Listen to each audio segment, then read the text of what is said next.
Every morning, you wake up and begin the most sophisticated performance of your life. Not on a stage or in front of cameras, but inside the theatre of your own mind. You become both the magician and the audience, the liar and the believer, the criminal and the judge. You perform mental gymnastics that would make Olympic champions weep with envy. But instead of flipping through the air with grace and precision, you flip reality itself. You twist facts until they conform to your desires. You bend truth like a master craftsman bends metal, heating it with emotion and hammering it with rationalization until it takes the shape you need. You do this so skillfully, so automatically, that you never even realize the performance has begun. Welcome to the hidden world of justification, where truth becomes as flexible as a gymnast's spine and reality bends to serve the ego. This is the story of how we deceive ourselves, why we do it, and what it costs us. It is the story of the most elaborate con game ever devised, one where the mark and the con artist are the same person. It is the story of how we became so skilled at lying to ourselves that we forgot we were lying at all. This is not a story about other people. This is not about politicians or criminals or cult leaders, though we will meet them along the way. This is a story about you, about me, about every human being who has ever lived and convinced themselves that their version of events was not just accurate, but righteous, about every person who has ever looked in the mirror and seen a hero where others might see something else entirely. Part 1. The Laboratory of Self-Deception. In 1957, a psychologist named Leon Festinger made a discovery that would forever change how we understand the human mind. He was not looking for anything revolutionary. He was simply trying to understand what happens when people encounter information that conflicts with their beliefs. What he found was so disturbing, so fundamental to human nature, that it shook the foundations of psychology itself. Festinger called his discovery cognitive dissonance, and it revealed something terrifying about our relationship with truth. The human mind, he discovered, cannot tolerate contradiction. When faced with conflicting information, we do not carefully weigh the evidence and adjust our beliefs accordingly. Instead, we perform emergency surgery on reality itself. The experiment that revealed this was elegantly simple and devastatingly effective. Festinger gathered college students and asked them to perform mind-numbingly boring tasks for an hour. They turned wooden pegs quarter turns over and over again. They placed spools on a tray, removed them, put them back, removed them again. It was deliberately designed to be the most tedious experience imaginable. After an hour of this torture, every participant agreed it was incredibly boring. But then came the twist that would change everything. The experimenter asked some participants to lie to the next person in line. They were instructed to tell the waiting participant that the experiment was actually interesting and enjoyable. Some were paid $20 for this lie, a substantial sum in 1957. Others were paid just $1. Both groups told the lie convincingly. Here is where the human mind revealed its capacity for breathtaking self-deception. When asked later about their true feelings about the experiment, something extraordinary happened. Those who had been paid $20 still thought the experiment was boring. They could easily justify their lie by pointing to the generous payment. But those who had been paid only $1 did something that defied all logic. They convinced themselves that the experiment had actually been interesting. Think about the implications of this for a moment. These were intelligent college students. They knew they had just spent an hour doing the most boring task imaginable. They had admitted it was boring immediately after completing it. But when faced with the psychological discomfort of having lied for inadequate compensation, their minds rewrote history. They genuinely came to believe their own lies. This was not conscious deception. These participants were not trying to fool the researchers. They had actually convinced themselves that their false statements were true. Their minds had performed a magic trick so complete that even they were fooled. The magician had disappeared even from himself. This is the power of cognitive dissonance, and it operates in your mind every single day. Festinger realized he had stumbled upon something profound about human nature. We are not rational creatures who occasionally make mistakes. We are fundamentally irrational creatures who have learned to appear rational. Our minds are not seeking truth, they are seeking comfort. When truth and comfort conflict, comfort wins almost every time. And we are so skilled at this process that we never even notice it happening. Further experiments revealed the true scope of this phenomenon.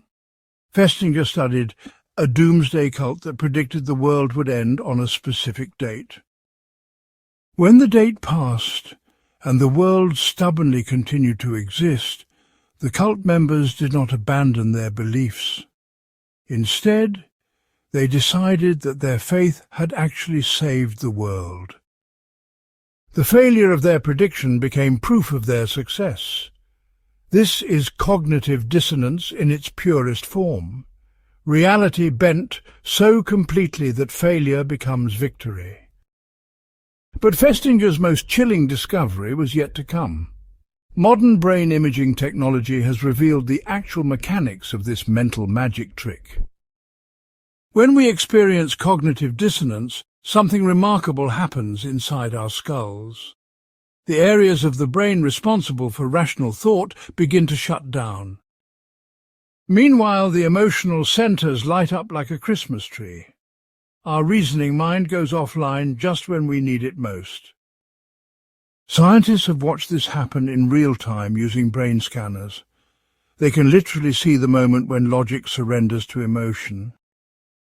When people are confronted with information that challenges their beliefs, the rational parts of their brains simply stop working. The emotional parts take over completely. In these moments, we are not thinking at all in any meaningful sense. We are just feeling and then constructing elaborate justifications for those feelings. This is why facts alone never change minds. This is why evidence often makes people more entrenched in their false beliefs rather than less. This is why intelligent people can believe obviously untrue things and defend them with sophisticated arguments. Their intelligence is not being used to seek truth. It is being used to defend emotions. The smarter they are, the better they become at fooling themselves. The implications of this discovery ripple through every aspect of human life. Every relationship, every career decision, every political belief, every moral judgment is potentially contaminated by this process. We are not the rational actors we pretend to be. We are emotional creatures wearing masks of rationality. And the most disturbing part is that we have no idea we are wearing masks at all. The disguise is so perfect that it fools even the person wearing it. Part 2. The Mental Toolbox of Deception. Deep within your mind lies a collection of tools more sophisticated than any magician's arsenal. These tools have no names you would recognize, no instruction manuals, no warning labels. They operate in the shadows of consciousness, working their magic while you go about your daily life completely unaware. Psychologists call them defense mechanisms, but that clinical term fails to capture their true power. They are the architects of your personal reality, the editors of your life story, the guardians of your ego, and they are rewriting your world every moment of every day. The most elegant of these tools is rationalization. Think of it as your mind's personal public relations department. Its job is to take whatever you have done, whatever you have thought, whatever you have felt, and create a story that makes you look reasonable, moral, and justified. It does not matter what the truth is. What matters is constructing a narrative that allows you to sleep peacefully at night. Rationalization can turn any villain into a hero of their own story. Consider the student who cheats on an exam. The raw truth is simple. They chose to violate the rules because they were unprepared and wanted a better grade. But rationalization gets to work immediately. Suddenly the cheating becomes justified because everyone else is doing it. Or because the professor is unfair. Or because the test does not really measure what matters. Or because they deserve a good grade after working so hard in other classes. The rationalization machine can produce an endless stream of explanations, each one more convincing than the last. The beauty of rationalization is that it feels completely genuine. The student truly believes their justifications. They are not consciously lying to themselves. Their mind has actually restructured their perception of events to make the story coherent and morally acceptable. The cheating is no longer cheating in any meaningful sense. It has become a reasonable response to unfair circumstances. The tool has done its job so well that even the user cannot see the sleight of hand. This is the hallmark of masterful deception. Even the deceiver believes the lie. But rationalization is just one tool in the box. Projection is perhaps even more insidious. This mechanism takes the thoughts, feelings, and impulses you cannot accept in yourself and attributes them to other people.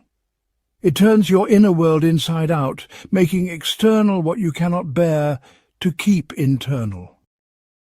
The person who harbors deep racist thoughts becomes convinced that others are prejudiced. The spouse contemplating an affair becomes suspicious of their partner's faithfulness. The corrupt politician sees corruption everywhere except in their own behavior. Projection does not just protect you from acknowledging your own darkness. It actively recruits the external world to validate your self-image. The mechanism operates with surgical precision. It selects exactly the right targets and attributes exactly the right qualities to maintain psychological equilibrium. A man who struggles with anger management will notice aggression everywhere except in himself. A woman who feels intellectually insecure will see others as condescending or elitist. The very traits they cannot accept in themselves become the lens through which they view the world. Their external reality becomes a mirror that reflects everything except their true selves. Denial operates differently, but just as effectively. Where rationalization transforms reality and projection relocates it, denial simply erases it. It is the delete key of the psyche, removing inconvenient facts from conscious awareness as if they never existed. The alcoholic who insists they do not have a drinking problem despite clear evidence to the contrary. The person drowning in debt who continues to spend as if money were infinite. The spouse who refuses to see obvious signs of infidelity. Denial does not argue with reality. It simply pretends reality does not exist. And the most remarkable thing is that this pretense often works, at least temporarily. These mechanisms did not evolve to make us happy or successful or morally superior. They evolved to keep us functional in the face of psychological threats that might otherwise overwhelm us. In small doses, they serve as psychological shock absorbers, protecting us from traumas and disappointments that might otherwise shatter our ability to cope. A little rationalization helps us move past mistakes without being paralyzed by guilt. A touch of denial helps us function despite awareness of our own mortality. A bit of projection helps us maintain self-esteem in a world that constantly challenges our worth. But like any powerful tool, defense mechanisms become dangerous when overused. What begins as occasional psychological first aid becomes a chronic condition that distorts perception and impairs judgment. The person who relies too heavily on rationalization loses the ability to take genuine responsibility for their actions. They become trapped in an endless cycle of justification that prevents real growth or change. The chronic projector sees enemies everywhere and allies nowhere, creating a paranoid worldview that becomes self-fulfilling. The persistent denier lives in an increasingly narrow version of reality, ignoring problems until they become crises. Perhaps most troubling is how these mechanisms interact and reinforce each other. Rationalization provides the intellectual framework for denial, giving it the appearance of reasoned thought. Projection supplies external validation for rationalization, confirming that the problem really is other people's fault. Denial protects projection by preventing awareness of how much we are attributing our own issues to others. Together, they create a closed system of self-deception that becomes increasingly resistant to outside correction. The more these tools are used, the more necessary they become, until the person's entire worldview depends on maintaining elaborate fictions about themselves and their circumstances. The tragedy is that most people never recognize they are using these tools at all. The mechanisms operate below the threshold of consciousness, editing perception before it reaches awareness. By the time a thought or experience reaches conscious attention, it has already been processed, filtered and adjusted to fit existing beliefs and self-concepts. We do not see reality and then decide how to interpret it. We see an interpretation and mistake it for reality. The tools have become so integrated into our cognitive processes that we cannot distinguish between genuine perception and psychological manipulation. This is why self-awareness is so difficult and self-change so rare. The very mechanisms we would need to examine in order to understand ourselves are the same mechanisms that prevent us from seeing ourselves clearly. We are trying to use the problem to solve the problem. It is like trying to see your own eyes without a mirror, or trying to lift yourself by pulling on your own bootstraps. The tools of self-deception are too fundamental, too automatic, too essential to our psychological functioning to be easily identified or controlled. They are not bugs in the system, they are features. And they work exactly as designed. Part 3. The Theatre of False Choices. Jean-Paul Sartre understood something about human nature that most philosophers missed entirely. Sitting in Parisian cafes during World War II, watching ordinary people navigate extraordinary circumstances, he realized that the greatest lie we tell ourselves is not about what we have done. It is about what we could have done instead. He called this phenomenon bad faith, and it represents perhaps the most sophisticated form of self-deception ever identified. Bad faith is not just lying to yourself about reality. It is lying to yourself about possibility itself. The concept emerges from a simple but radical observation. Human beings are fundamentally free. Not free in some abstract political sense, but free in the most basic existential sense. Every moment of every day, you are choosing who to be and how to act. Even when circumstances seem to dictate your behavior, you are still choosing how to respond to those circumstances. Even when society pressures you to conform, you are still choosing whether to conform or rebel. Even when someone holds a gun to your head, you are still choosing whether to comply or resist. This freedom is absolute, inescapable and terrifying, and most people will do anything to avoid acknowledging it. Bad faith is the elaborate system of lies we construct to convince ourselves that we are not really free. It is the voice in your head that says you had no choice when you absolutely did have a choice. It is the story you tell yourself about why you cannot change your life, your job, your relationships, your habits, your future. It is the carefully constructed prison that feels like protection.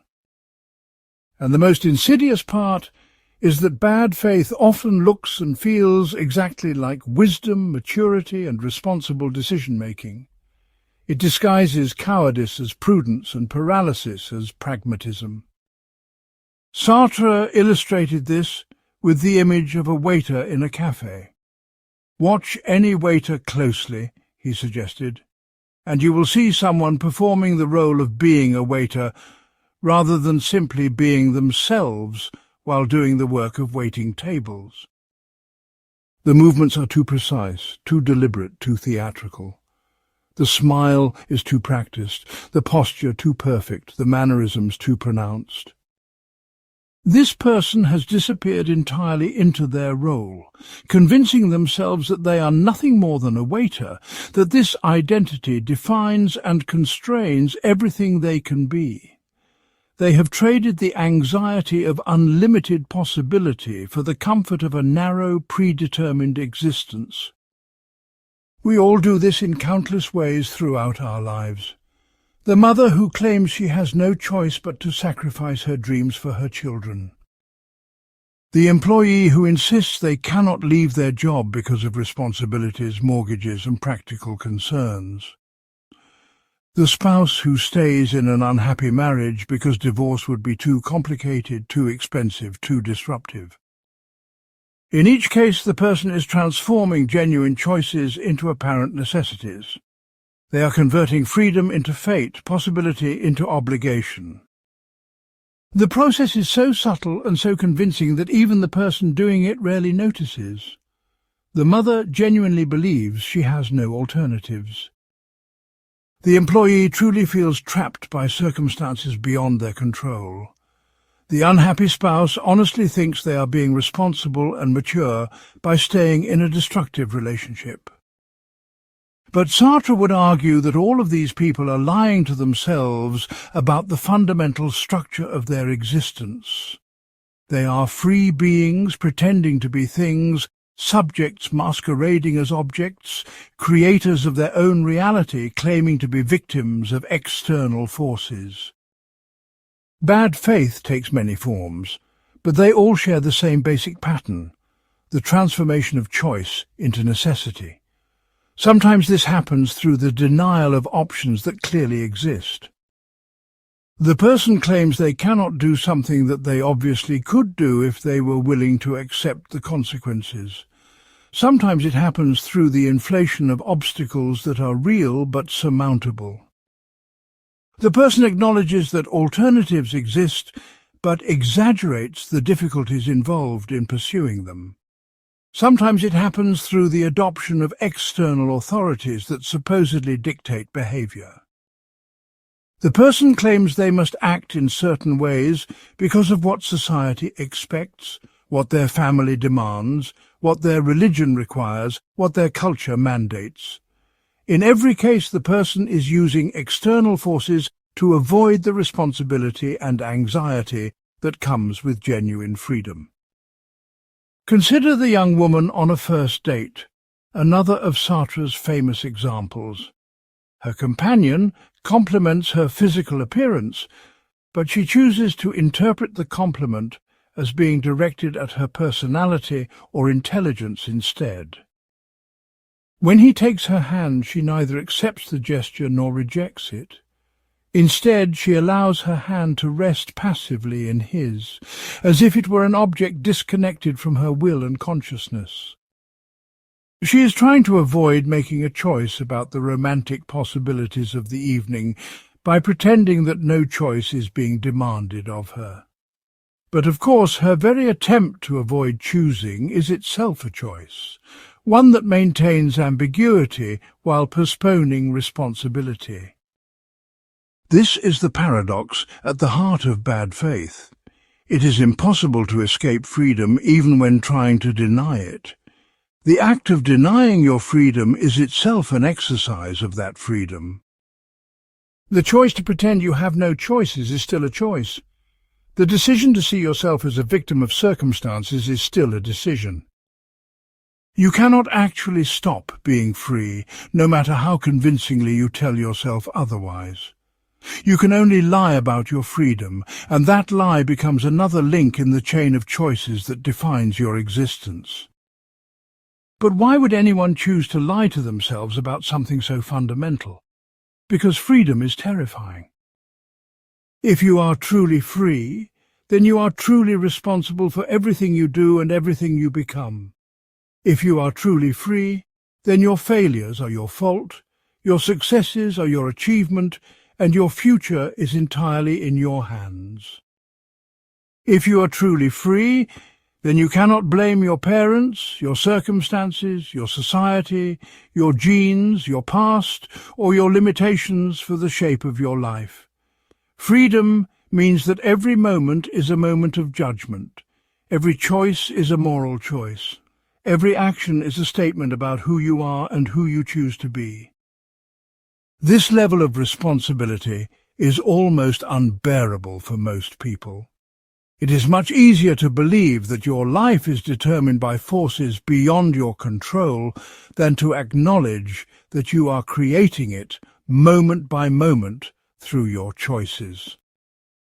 It is much more comfortable to see yourself as playing a role written by someone else than to admit that you are the author, director, and star of your own drama. Bad faith offers relief from the crushing weight of absolute responsibility by providing the illusion that responsibility belongs to someone or something else. The price of this relief is nothing less than your humanity itself. When you deny your freedom, you deny what makes you essentially human. You reduce yourself from a subject to an object, from a creator to a thing created, from an agent to a victim. You trade the possibility of authentic existence for the comfort of predetermined roles. And the most tragic part is that this trade is always unnecessary. The freedom you're trying to escape is not actually escapable. The responsibility you are trying to avoid is not actually avoidable. Bad faith does not eliminate your freedom, it just makes you unconscious of it. It does not remove your responsibility, it just makes you blind to it. You remain the author of your life, even when you convince yourself that someone else is holding the pen. Part 4. There are no facts, only interpretations. Friedrich Nietzsche delivered one of the most devastating attacks on human certainty ever conceived. Writing in the late 19th century, this German philosopher looked at the confident claims of science, religion, and moral philosophy, and saw something that others missed entirely. Behind every statement of fact he discovered a hidden perspective. Beneath every claim to objective truth he found subjective interpretation. Under every declaration of universal principle, he uncovered particular prejudices dressed up as eternal wisdom. There are no facts, he declared, only interpretations. This was not the cynical relativism of someone who had given up on truth entirely. It was the radical insight of someone who had looked deeper into the nature of truth than anyone before him. Nietzsche realized that what we call facts are actually the products of countless interpretive choices made by conscious beings with particular needs, desires, fears, and limitations. Every observation is filtered through the biological apparatus of a specific organism. Every thought is shaped by the cultural context of a particular society. Every belief is influenced by the personal history of an individual mind. There is no view from nowhere, no perspective from everywhere, no stance outside the human condition from which pure objectivity becomes possible. We are always interpreting, and our interpretations always bear the fingerprints of who we are and what we need. Consider something as basic as color perception. You look at a rose and see red. This seems like the most obvious fact imaginable. The rose is red, period. But Nietzsche would point out that redness does not exist in the rose itself. The rose reflects certain wavelengths of electromagnetic radiation. Your eyes detect these wavelengths and send signals to your brain. Your brain interprets these signals as the experience of redness. But a creature with different visual apparatus would have an entirely different experience of the same object. A bee sees patterns of ultraviolet light invisible to human eyes. A dog experiences primarily variations in brightness and minimal colour distinction. A bat perceives the rose primarily through echolocation as a pattern of reflected sound waves. Which perspective reveals the true nature of the rose? Nietzsche would say the question itself is meaningless because there is no true nature independent of the consciousness that encounters it. This insight extends far beyond simple sensory perception. Every scientific theory, every moral principle, every political belief, every aesthetic judgment reflects the particular perspective of the minds that created it. Science presents itself as objective and universal, but Nietzsche saw that even scientific knowledge bears the marks of human needs and limitations.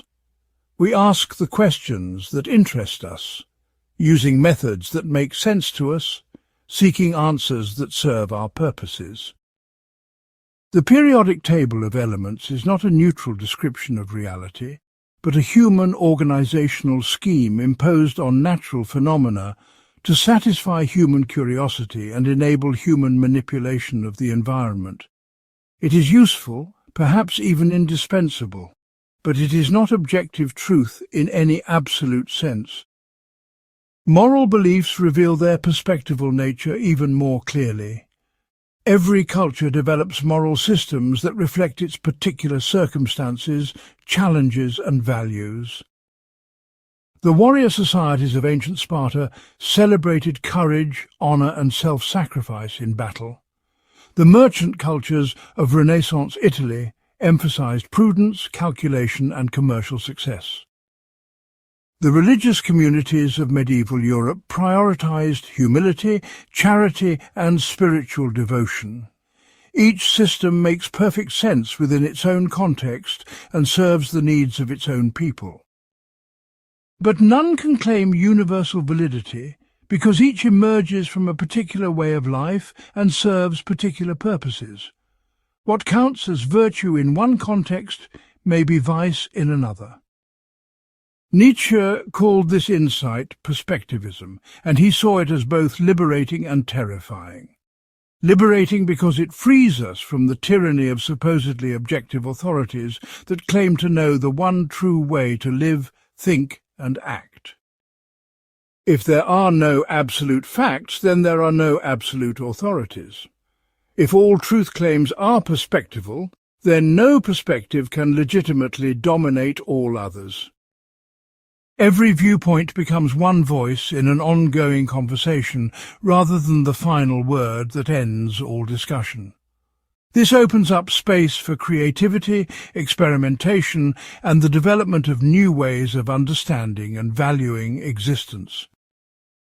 But perspectivism is also terrifying because it removes the comforting foundation of certainty from human life. If there are no facts, only interpretations, then how do we distinguish between better and worse ways of living? If all perspectives are partial and limited, then how do we choose which ones to adopt? If there is no objective truth to guide us, then what prevents life from collapsing into complete relativism, where anything goes and nothing matters? Nietzsche wrestled with these questions throughout his career and never arrived at completely satisfying answers. He suggested that we evaluate perspectives based on their life-enhancing or life-diminishing effects, but he acknowledged that even this criterion reflects a particular valuation of life itself. The psychological implications of perspectivism are profound. Most people spend their lives convinced that their particular way of seeing the world is simply the way the world is. They mistake their perspective for reality itself. When they encounter people with different perspectives, they assume those people are either ignorant, deluded, or dishonest. The possibility that multiple valid perspectives might exist simultaneously seems impossible or threatens the foundations of their entire worldview. Perspectivism challenges this comfortable certainty by revealing that everyone is trapped within the limitations of their own point of view. This does not mean that all perspectives are equally valid or useful. Some interpretations are more comprehensive, more coherent, more predictively successful, or more practically beneficial than others. But these qualities do not make them objectively true in any absolute sense. They make them better or worse for particular purposes in particular contexts. A scientific theory that enables accurate prediction and technological control may be superior for certain purposes to a religious worldview that provides meaning and moral guidance. But the religious perspective may be superior for other purposes that science cannot address. Neither can claim to reveal the ultimate truth about existence, because there may be no such thing as ultimate truth, only more or less useful ways of interpreting experience. This multiplicity of valid but incompatible perspectives is what Nietzsche meant when he spoke of the death of God and the collapse of absolute values. Perhaps most challenging is perspectivism's implications for self-knowledge. If there are no facts, only interpretations, then the stories you tell yourself about who you are and why you do what you do are also interpretations rather than facts. Your sense of identity, your understanding of your motivations, your beliefs about your character and capabilities are all perspectival constructions rather than objective realities. This opens up both tremendous possibilities and terrifying uncertainties. If your current self-concept is just one interpretation among many possible interpretations, then you have the freedom to reinterpret yourself in radically different ways. But it also means that any sense of stable identity or essential self may be illusory. You may be nothing more than a collection of perspectives that happen to be organized around the same body and the same memories. The question of who you really are may have no answer beyond the interpretations you and others construct about the patterns of your thoughts, feelings, and behaviors. Part 5. The Grand Illusion. In the ancient temples of India and the meditation halls of Tibet, a radical understanding of human existence emerged that makes even the most sophisticated Western psychology look naive. Buddhist philosophy developed a diagnosis of the human condition so thorough and so devastating that it challenges every assumption you have ever made about yourself and your world. According to this tradition, everything you think you know about reality is fundamentally wrong. Not just mistaken in details, but wrong at the most basic level. What you call reality is actually an elaborate illusion. What you call yourself is actually a collection of processes with no permanent center. What you call happiness is actually a form of suffering disguised by temporary pleasures. And the most shocking part is that you are not just a victim of this illusion, you are its primary creator and most devoted maintainer. The Buddhist concept of Maya reveals the scope of human self-deception in ways that dwarf anything imagined by Western psychology. Maya is usually translated as illusion, but this translation misses the active, creative aspect of the process. Maya is not like a movie that you passively watch and mistake for reality. It is more like a virtual reality system that you are constantly programming with your own desires, fears, and preconceptions. Every moment of your waking life, your mind is constructing a version of reality that serves your psychological needs rather than accurately representing what actually exists. You are not discovering the world, you are creating it. And the world you create is designed to support the illusion that you are a permanent, independent, substantial self, living in a world of permanent, independent, substantial objects. But according to Buddhism, none of this is true. The illusion begins with the most basic assumption of human existence, that you exist as a unified, continuing self. Right now you feel like there is someone inside your head who is experiencing these words, having these thoughts, making these decisions. This sense of being a self seems so obvious, so immediate, so undeniable that questioning it feels absurd. But Buddhist analysis reveals that this apparently solid self is actually nothing more than a constantly changing flow of mental and physical processes. There is thinking, but no permanent thinker. There is experiencing, but no permanent experiencer. There are sensations, perceptions, mental formations, and consciousness, but no central entity that owns or controls them.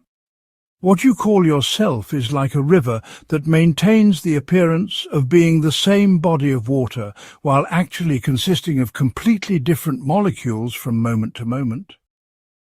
This insight strikes at the heart of human psychology because virtually everything we do is motivated by the attempt to protect, improve or satisfy this self that does not actually exist. You work to advance your career, but there is no permanent self to benefit from career advancement. You accumulate possessions to increase your security, but there is no substantial self that can actually possess anything. You seek pleasure and avoid pain to make yourself happy, but there is no fixed entity that can achieve lasting happiness through external circumstances. All of your striving, all of your planning, all of your worrying is based on a fundamental misunderstanding of what you are. You are trying to feed a self that is not there, protect a self that cannot be threatened, and improve a self that has no permanent existence. The illusion extends beyond personal identity to the nature of all experience. Buddhism teaches that what you call the external world is also a construction of consciousness rather than an independent reality that you passively observe.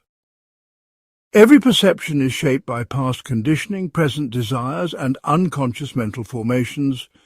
You never encounter raw reality directly. Instead, you encounter reality as processed through the filters of your particular nervous system, cultural background, personal history, and current psychological state. Two people can look at exactly the same situation and see completely different things because they are not actually seeing the situation itself. They are seeing their mental constructions about the situation. What you call the world is actually the world as interpreted by your particular mind in your particular circumstances at your particular moment of development. This process of construction is so automatic and so convincing that it remains invisible under normal circumstances. You do not notice that you are creating your version of reality because the creation happens below the threshold of conscious awareness. By the time something reaches consciousness, it has already been processed, categorized, evaluated, and fitted into your existing conceptual framework. You think you are discovering what is there, but you are actually imposing what you expect, fear, or desire to find. This is why meditation practice is so central to Buddhist training. Only by developing extraordinary concentration and mindfulness can you begin to catch glimpses of how much interpretation and construction goes into every moment of ordinary experience. The practical implications of this teaching are staggering. Most human suffering comes from our relationship to experience rather than from experience itself. You suffer not because painful things happen, but because you resist painful things and cling to pleasant things. You suffer not because change occurs, but because you want things to remain permanent when permanence is impossible. You suffer not because you lack something, but because you believe that getting what you lack will bring lasting satisfaction when lasting satisfaction through external means is impossible. All of this suffering is based on the fundamental illusion that you are a permanent self, living in a world of permanent objects where happiness can be achieved through manipulation of external circumstances. Buddhism does not just diagnose the problem, it also prescribes the cure. Liberation from suffering comes through seeing through the illusion of separate selfhood and recognizing the constructed nature of all experience. This is not an intellectual understanding, but a direct, immediate recognition that transforms your entire relationship to existence. When you truly see that there is no solid self to protect, the anxiety of self-preservation dissolves. When you truly see that all things are impermanent, the futility of clinging becomes obvious. When you truly see that happiness and suffering are mental formations rather than external conditions, you stop being at the mercy of circumstances and start taking responsibility for your own mental states. But the path to this recognition is extraordinarily difficult, because it requires giving up the most basic assumptions and identifications that define human existence. You have to be willing to question not just your beliefs about the world, but your belief in your own existence as a separate substantial entity. You have to be willing to see through not just obvious illusions, but the illusion that underlies all other illusions, the illusion of being someone who can be deceived by illusions. This is why Buddhist tradition speaks of enlightenment as a kind of death and rebirth. The person who begins the path and the person who completes it are so different that they might as well be entirely different beings. Liberation requires nothing less than the complete dissolution of everything you have ever thought you were and everything you have ever thought reality was. Most people cannot even begin to contemplate such radical transformation because the ego will do anything to preserve itself, including co-opting spiritual teachings and turning them into new forms of self-improvement. The mind that created the problem cannot solve the problem because the mind itself is the problem. This is why Buddhist training emphasizes direct experience over intellectual understanding and systematic practice over occasional insight. The illusion of separate selfhood is not a mistake that can be corrected through better thinking. It is a deeply ingrained habit of perception that can only be transformed through sustained, disciplined investigation of the nature of consciousness itself. And even then, the process typically takes decades of intensive practice to achieve anything approaching complete liberation from the fundamental illusions that structure human existence. Part 6. The Art of Political Truth-Bending. On the evening of June 17, 1972, 5 men were arrested inside the Democratic National Committee headquarters at the Watergate complex in Washington, D.C. It seemed like a simple burglary at first, the kind of story that might warrant a brief mention on the back pages of local newspapers. But this break-in would eventually topple the most powerful man in the world and reveal the extraordinary lengths to which people will go to justify the unjustifiable.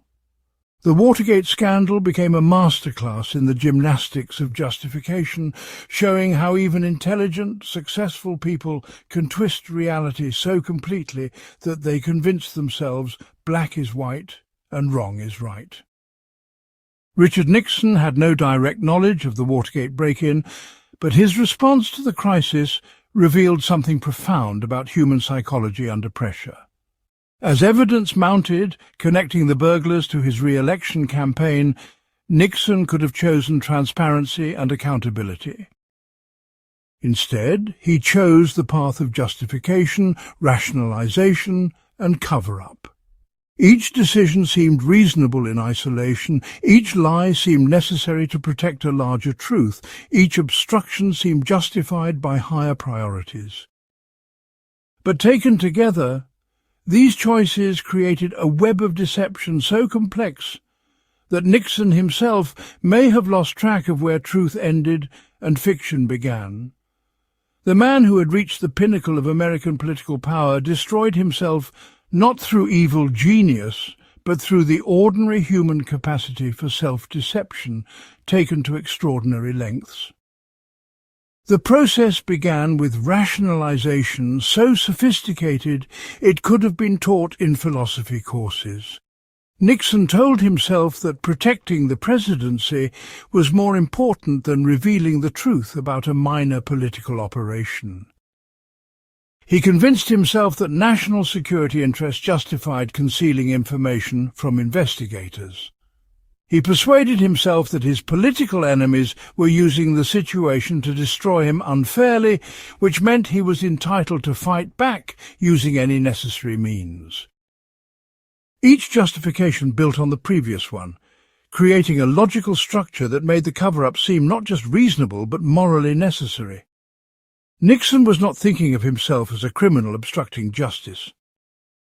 He was thinking of himself as a patriot, protecting the nation from political persecution. The same mental gymnastics that help ordinary people justify cheating on their taxes or lying to their spouses were operating at the highest levels of government. As the investigation intensified, so did the justifications. When Congress demanded White House tapes that would reveal his involvement in the cover-up, Nixon claimed executive privilege. He argued that presidents must be able to have confidential conversations without fear that every word will be scrutinized by political opponents. This was not an unreasonable position in principle, and Nixon may have genuinely believed he was protecting the institutional integrity of the presidency rather than his own political survival. When investigators pressed harder, he fired the special prosecutor and accepted the resignations of Justice Department officials who refused to carry out his orders. Again, he justified these actions as necessary to prevent a constitutional crisis and preserve executive authority.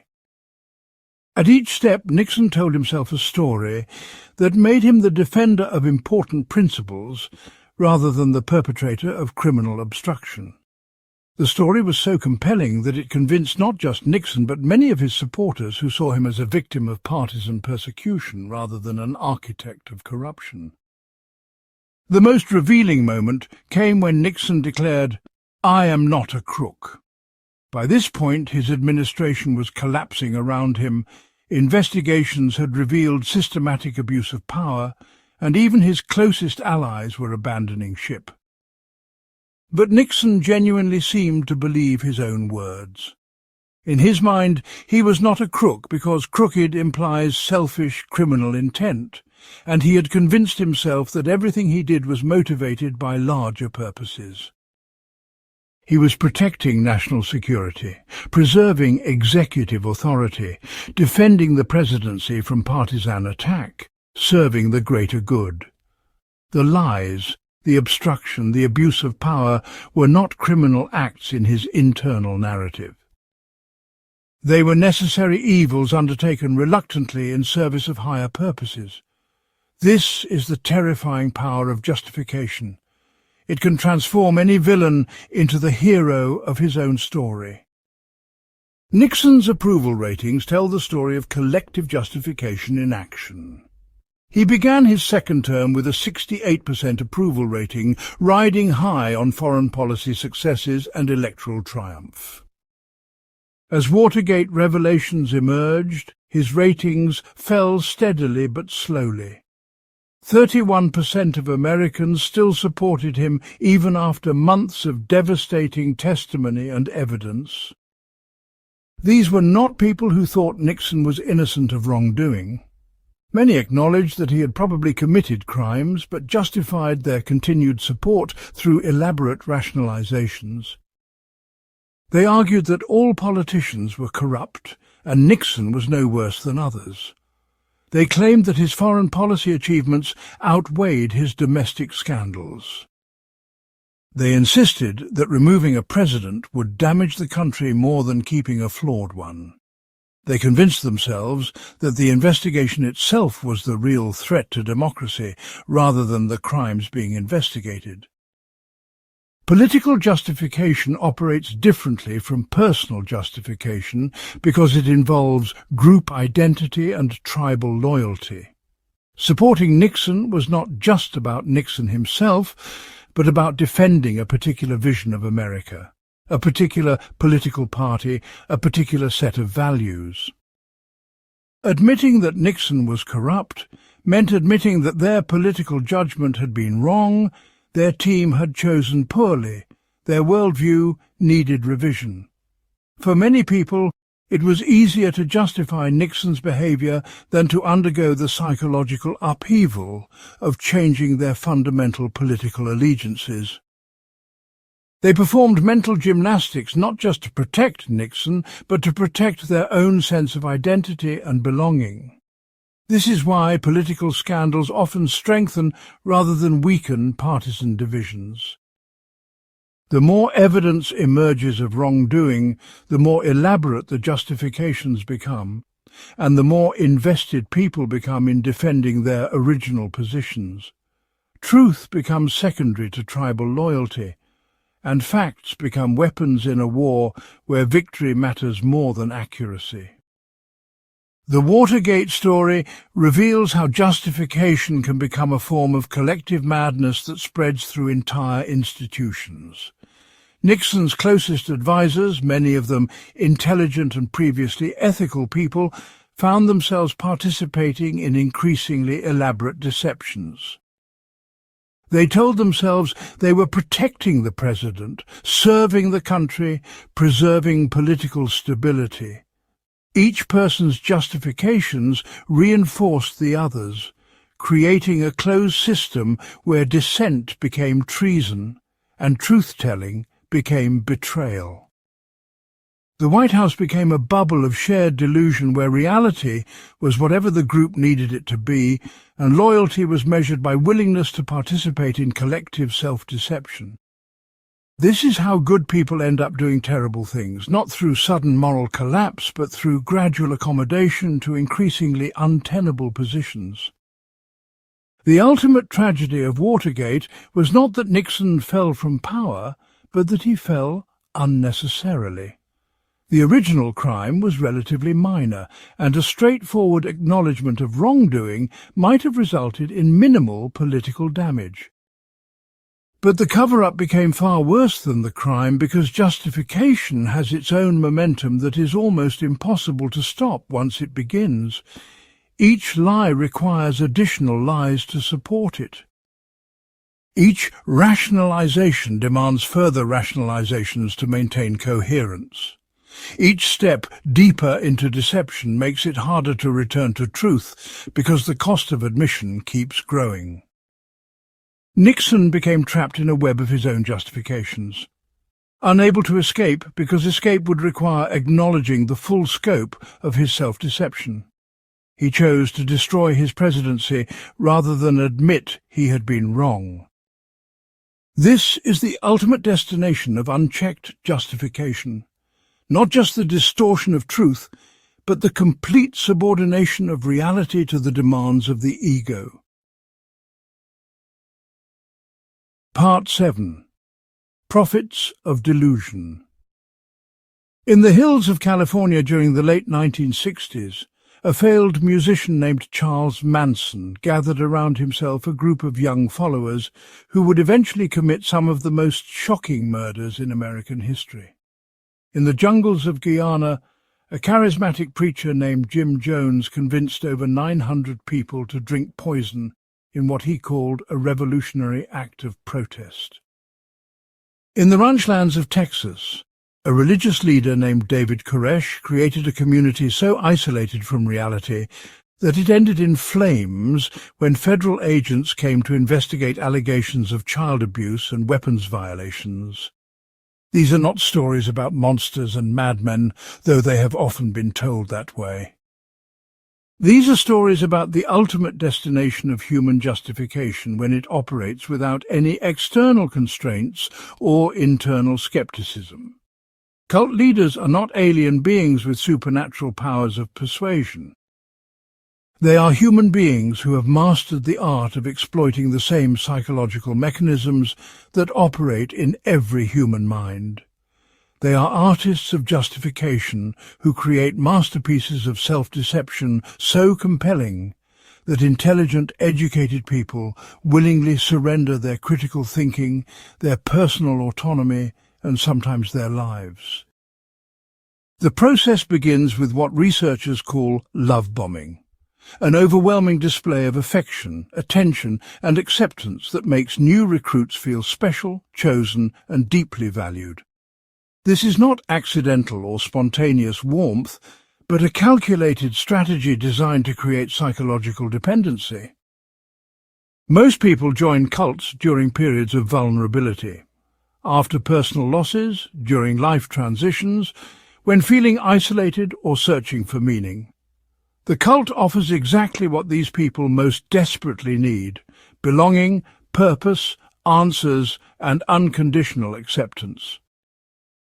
But this acceptance comes with hidden costs that only become apparent after the psychological hooks are already deeply embedded. The love is real but conditional, the acceptance is genuine but temporary, the belonging is authentic but requires the gradual surrender of everything that made the person unique. Cult leaders understand something that most people miss: the human mind's desperate hunger for certainty in an uncertain world. They offer simple answers to complex questions, clear moral guidance in ambiguous situations, and absolute truth in a relativistic culture. The leader claims to have access to special knowledge that ordinary people cannot attain through normal means. This might be divine revelation, scientific breakthrough, or enlightened consciousness, but it always places the leader in a position of unique authority. Followers are told that questioning this authority is not just disloyal, but spiritually dangerous, intellectually arrogant, or morally corrupt. Doubt becomes evidence of weakness, criticism becomes proof of ignorance, and skepticism becomes a symptom of spiritual failure. The genius of cultic control lies in its ability to transform independent thinking into a source of guilt and anxiety rather than strength and wisdom. Members learn to distrust their own perceptions, emotions, and judgments in favor of the leader's interpretations. When reality conflicts with the group's teachings, reality must be wrong. When personal experience contradicts the leader's claims, personal experience must be corrupted by ego, ignorance, or evil influences. This creates a closed system of thought, where the leader's ideas can never be falsified because any evidence against them is automatically discredited as the product of impure consciousness or hostile forces. The more extreme the leader's claims become, the more proof of his special status they provide. Normal people would never make such statements, so someone who makes them must be operating on a higher level of reality. This is how intelligent people convince themselves that obvious madness is actually profound wisdom. Isolation is crucial to maintaining this artificial reality. Cult members are gradually separated from family, friends, and outside sources of information that might challenge the group's worldview. This separation is usually presented as necessary for spiritual growth, political purity, or personal protection. The outside world is portrayed as corrupt, dangerous, or spiritually dead, while the group represents the only source of truth, safety, and salvation. Members learn to see criticism from outsiders as persecution that proves the group's special status. The more the outside world rejects the group, the more convinced members become that they possess something precious and powerful that others cannot understand or tolerate. The justifications required to maintain cult membership become increasingly elaborate and sophisticated as the demands become more extreme. Members might initially be asked to donate small amounts of money, attend frequent meetings, or cut ties with negative influences. These requests seem reasonable and are easily justified as investments in personal growth or spiritual development. But gradually the demands escalate: more money, more time, more isolation, more obedience. Each new demand is justified by referring to previous commitments, higher purposes, or special circumstances. Members who have already sacrificed significantly find it psychologically easier to sacrifice more than to admit that their previous sacrifices were wasted. This is the sunk cost fallacy applied to life itself. The more you invest in a false reality, the more you need to believe it is true to justify your investment. Eventually, members may find themselves doing things they would have found unthinkable when they joined, but by then their capacity for independent moral judgment has been so thoroughly compromised that they experience these actions as righteous rather than wrong. Perhaps most chilling is how cult members learn to justify the unjustifiable by expanding their time horizons and shifting their moral frameworks. Present suffering becomes acceptable because it serves future enlightenment. Personal sacrifice becomes noble because it serves the greater good. Harmful actions become justified because they serve higher purposes that ordinary people cannot understand. Members convince themselves that they are participating in a cosmic drama where normal moral rules do not apply. They are not hurting people, they are liberating them from illusion. They are not stealing money, they are redistributing resources for sacred purposes. They are not abandoning their families, they are choosing a higher form of love. The more extreme the actions required, the more special and chosen the members feel for being able to transcend ordinary human limitations. This is justification in its purest and most dangerous form, the complete transformation of vice into virtue through redefinition of moral categories. The tragedy of cult membership is not that people are brainwashed against their will, but that they actively participate in their own mental enslavement because it serves psychological needs that feel more important than freedom or truth. Many cult members report feeling more alive, more purposeful, and more connected during their involvement than they ever felt before or after. The loss of individual autonomy is experienced as liberation from the burden of making decisions in a complex world. The surrender of critical thinking is experienced as freedom from the anxiety of uncertainty and doubt. The isolation from mainstream society is experienced as protection from corruption and spiritual contamination. These people are not victims of external manipulation so much as they are victims of their own psychological needs and the justifications they create to meet those needs. Understanding cult psychology is essential because the same mechanisms operate in less extreme forms throughout ordinary life. Every workplace has its minor cults of personality around charismatic leaders who demand unquestioning loyalty. Every social group has its unspoken rules about what can and cannot be questioned.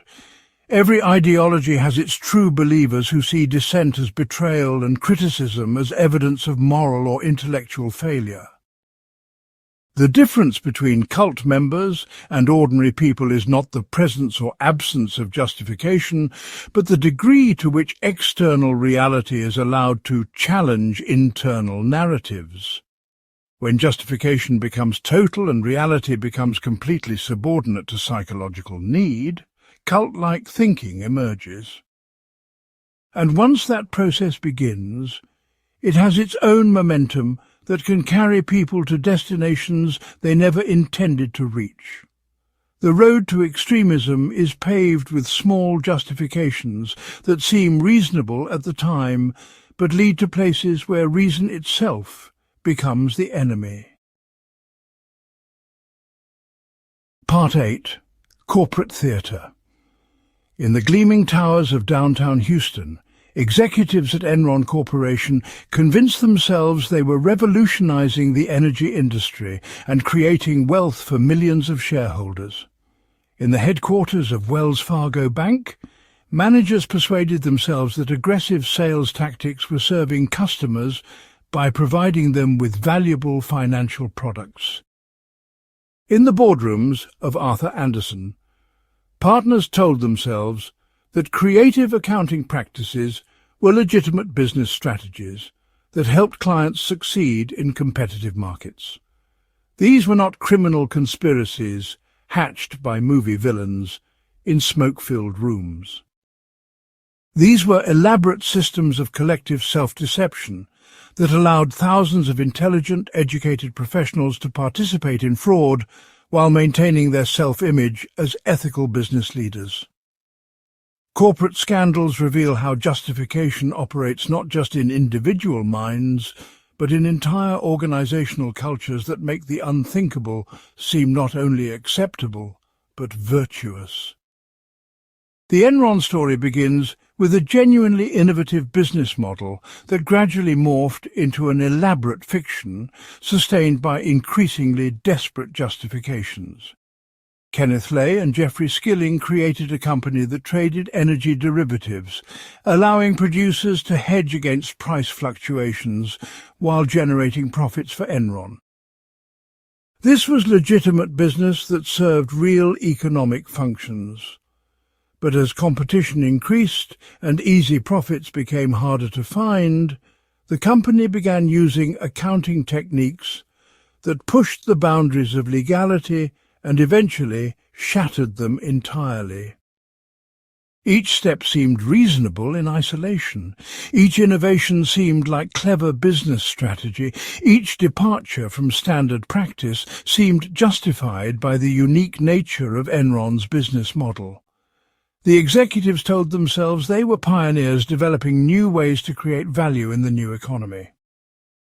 The justifications became more elaborate as the deceptions became more necessary. Enron created special-purpose entities that allowed the company to move debt off its balance sheet and inflate its reported profits. These were presented not as accounting tricks, but as sophisticated financial instruments that better reflected the true value of complex energy contracts.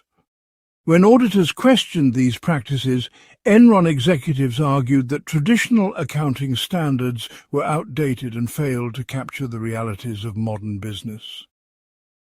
They convinced themselves and others that they were not hiding debt, but accurately representing the economic substance of their transactions.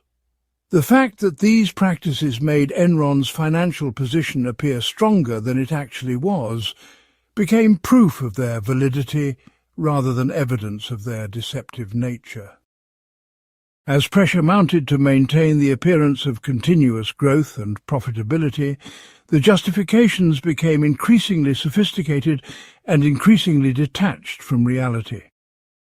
Enron began booking projected profits from long-term contracts as if they had already been realized, using mark-to-market accounting that allowed enormous flexibility in estimating future cash flows. When projects failed to generate expected returns, costs were reclassified as assets, with the rationale that no official cancellation had occurred.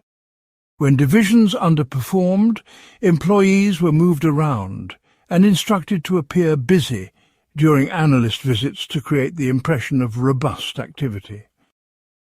Each deception was justified as a temporary measure necessary to preserve shareholder value until real performance could catch up to reported performance. The executives convinced themselves they were not lying about their results, but managing market perceptions to prevent unfair punishment for short-term fluctuations in fundamentally sound businesses. The culture of justification at Enron was reinforced by a competitive internal environment that rewarded results without questioning methods. Employees were ranked against each other in a forced distribution system that demanded continuous improvement regardless of market conditions or business fundamentals. Those who raised concerns about accounting practices were labelled as lacking vision, failing to understand innovation, or being unable to adapt to new business realities. Success was measured by stock price and reported earnings rather than actual cash generation or sustainable business practices. This created a closed feedback loop, where questionable practices were validated by their apparent results, which were themselves products of the questionable practices. The company's rising stock price became proof that the accounting innovations were working, even though the stock price was based on financial reports that misrepresented the company's actual condition.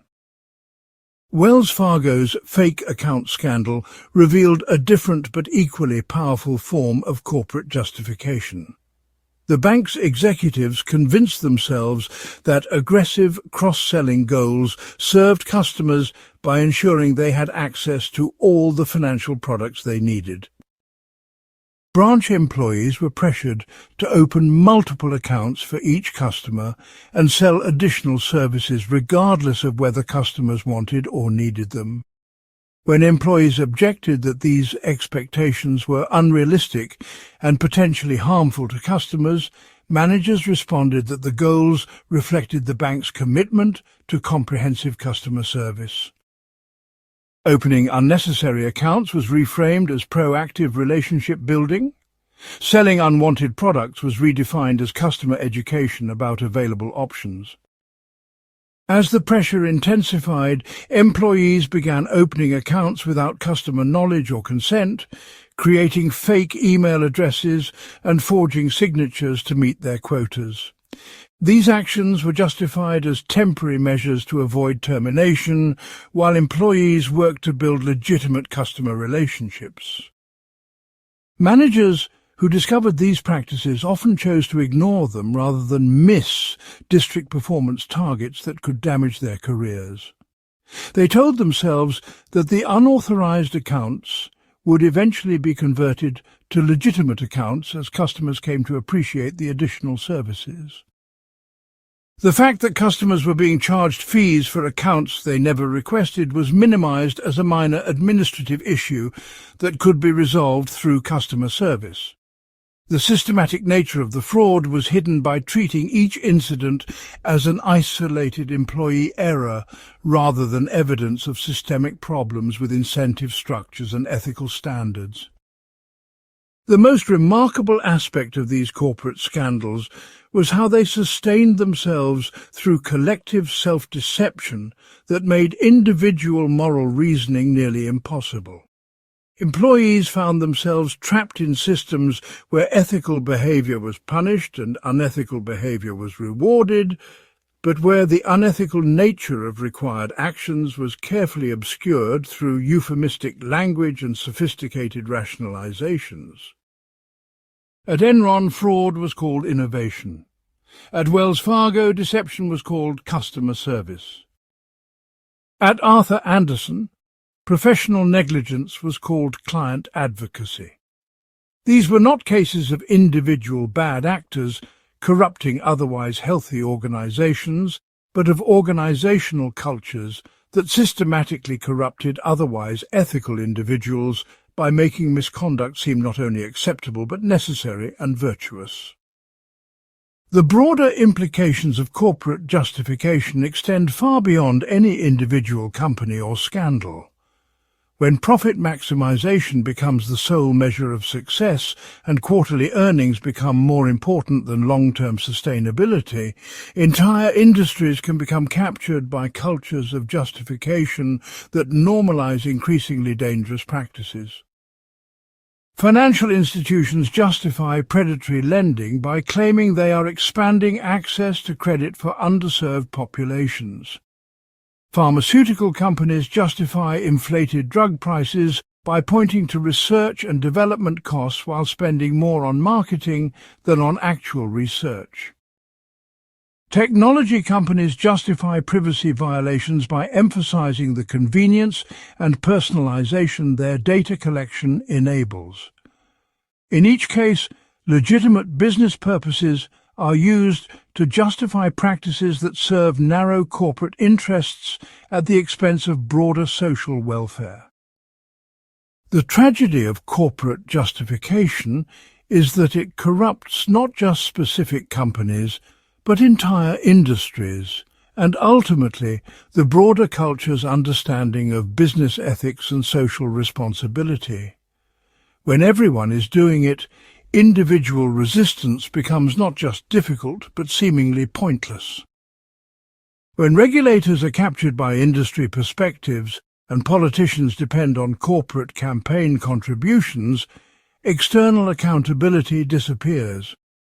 When media coverage focuses on stock performance rather than business practices, and consumers prioritize low prices over ethical sourcing, market incentives support rather than constrain justification. The result is a system where corporate misconduct becomes normal, expected, and institutionally protected through elaborate networks of mutual justification that span companies, industries, regulatory agencies, and political institutions. Truth becomes whatever serves quarterly earnings reports, and reality becomes whatever supports stock prices. In such an environment, the most dangerous people are not conscious criminals, but true believers who have convinced themselves that private profit and public good are always aligned. Part 9. The Digital Echo Chamber. In the glowing screens that now mediate most human interaction, justification has found its perfect breeding ground. Social media platforms, designed to capture attention and generate engagement, have accidentally created the most sophisticated system for confirming biases and reinforcing delusions ever devised. Every click, every like, every share trains algorithmic systems to show you more of what you already believe and less of what challenges your existing worldview. The result is not just political polarization or cultural fragmentation, but the systematic erosion of shared reality itself. In the digital age, justification has been mechanized, automated, and scaled to reach billions of people simultaneously. We are no longer just lying to ourselves individually, we are participating in collective self-deception on an unprecedented scale. The process begins innocently enough with the reasonable desire to see content that interests you. You click on articles that align with your political views, follow accounts that share your values, and engage with posts that confirm your beliefs about how the world works. Each of these actions sends signals to algorithmic systems that are designed to maximize your engagement with the platform. The algorithms quickly learn that you are more likely to click, comment, and share content that validates your existing opinions than content that challenges them. So they begin showing you more validating content and less challenging content. This is not malicious manipulation, but rational business strategy. Platforms make money by keeping you engaged, and you are more likely to stay engaged with content that makes you feel smart, informed, and morally superior. But the psychological effects of this algorithmic curation are profound and largely invisible to the users experiencing them. Over time, your social media feed becomes an increasingly distorted reflection of reality that emphasizes information supporting your worldview while filtering out information that contradicts it. You begin to see a world where everyone shares your political opinions, your lifestyle choices, and your cultural values. The few dissenting voices that penetrate your filter bubble are often presented in the most extreme or ridiculous forms, making them easy to dismiss as ignorant, evil, or insane. This creates an illusion of universal consensus around your beliefs and an impression that anyone who disagrees must be fundamentally defective. Your justified confidence in your own opinions grows stronger even as your actual knowledge of alternative perspectives grows weaker. The justification mechanisms that operate within this digital environment are more sophisticated than anything that existed in previous eras. When confronted with information that challenges your beliefs, you no longer need to engage with it directly or develop personal rationalizations for dismissing it. The platforms provide instant access to armies of like-minded people who have already developed elaborate justifications for rejecting any inconvenient facts. Conspiracy theories, alternative explanations, and counter-narratives are available at the touch of a button, complete with impressive-looking evidence, expert testimonials, and detailed logical arguments. The cognitive work of justification has been outsourced to crowdsourced networks of motivated reasoners who collectively construct elaborate defensive systems around any threatened belief. You no longer need to invent your own reasons for ignoring uncomfortable truths because thousands of other people have already invented them for you. This collective approach to justification creates feedback loops that amplify small distortions into massive departures from reality. A minor political disagreement becomes evidence of fundamental moral corruption in the opposing party. A scientific study with limitations becomes proof that an entire field of research is fraudulent. A single instance of media bias becomes evidence that all journalism is propaganda. Each exaggeration gets amplified by people who add their own embellishments, creating increasingly extreme versions of originally modest claims. The most dramatic and emotionally satisfying interpretations get the most engagement, which makes them more visible, which makes them seem more credible. Truth becomes less important than virality, accuracy becomes less valued than emotional impact, and reality becomes subordinate to the psychological needs of online communities. The platforms reward content that generates strong emotional responses, which means they systematically promote the most extreme and least nuanced versions of any idea. The speed and scale of digital communication have also transformed the temporal aspects of justification. In pre-digital eras, people had time to reflect on challenging information before responding to it. They might encounter disagreement in face-to-face conversations where social norms encouraged civility and mutual respect. They had access to limited sources of confirming information, which forced them to engage with disconfirming evidence or simply avoid controversial topics altogether. But social media platforms encourage immediate reactions to complex issues and provide infinite sources of supporting evidence for any position. The pressure to respond quickly prevents careful consideration, while the availability of confirming information eliminates the need for intellectual humility. Justification that once required hours of careful reasoning can now be accomplished in seconds through copy and paste sharing of prefabricated arguments. The quality of justification decreases while its quantity and speed increase exponentially. Perhaps most troubling is how digital platforms have gamified the process of justification, turning self-deception into a form of entertainment and social bonding.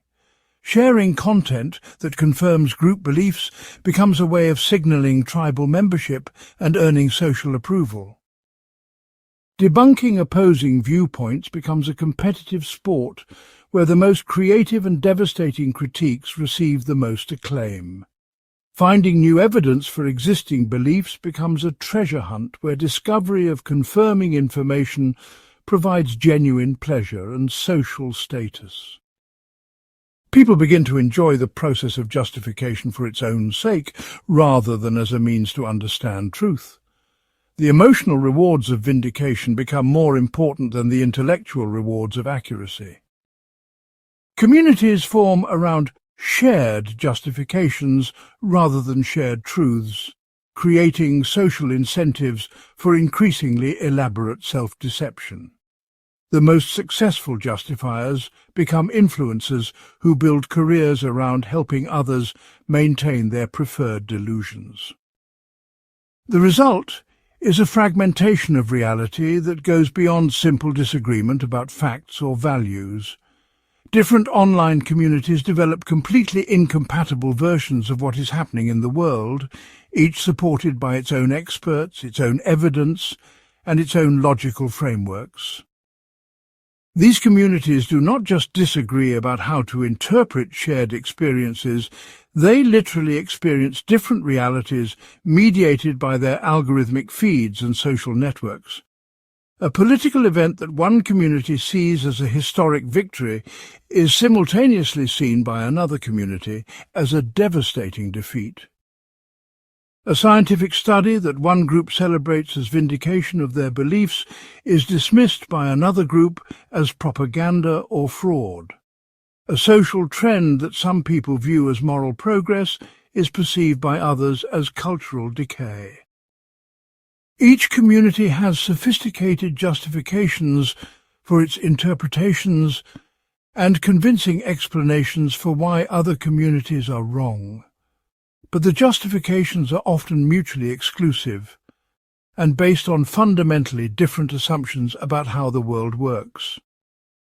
This digital fragmentation of reality has profound implications for democratic governance, social cohesion, and collective problem-solving. When citizens cannot agree on basic facts about economics, public health, climate science, or political events, democratic deliberation becomes impossible.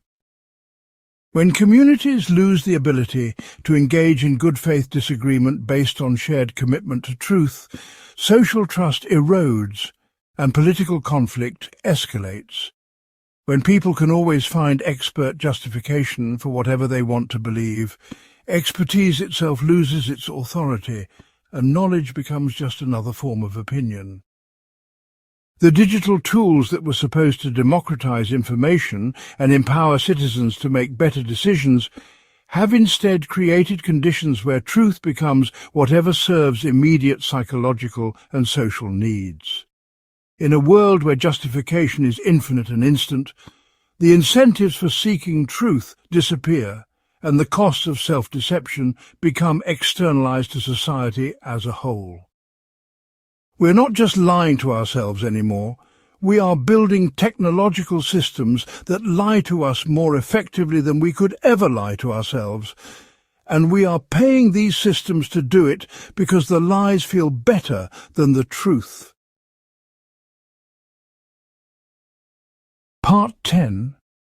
The Invisible Chains. Sarah sits in her car after another 14-hour day at a job she despises, telling herself she has no choice but to stay because of her mortgage, her children's college funds, and her aging parents' medical bills. Michael drinks his 5th beer of the evening while explaining to himself that he deserves to relax after dealing with impossible clients and an unreasonable boss all day. Jennifer scrolls through her ex-husband's social media posts, convincing herself she is monitoring his activities for the children's safety rather than acknowledging her own inability to let go. David refinances his house for the 3rd time to pay off credit card debt, assuring himself that his financial problems are temporary setbacks caused by bad luck rather than chronic overspending. These are not dramatic stories of spectacular self-destruction, but quiet tales of ordinary people trapped in invisible chains forged from their own justifications. The personal cost of chronic self-deception is not measured in headlines or criminal charges, but in dreams deferred, potential unrealized, and lives lived at a fraction of their possibility. The most insidious aspect of personal justification is how it masquerades as wisdom, maturity, and responsible decision-making. Sarah tells herself and others that she is being practical and putting family needs ahead of selfish desires for career fulfillment. Michael frames his drinking as a reasonable response to stress and a well-deserved reward for hard work. Jennifer describes her surveillance of her ex-husband as protective parenting and responsible co-parenting communication. David presents his financial decisions as strategic leveraging of assets and temporary cash flow management.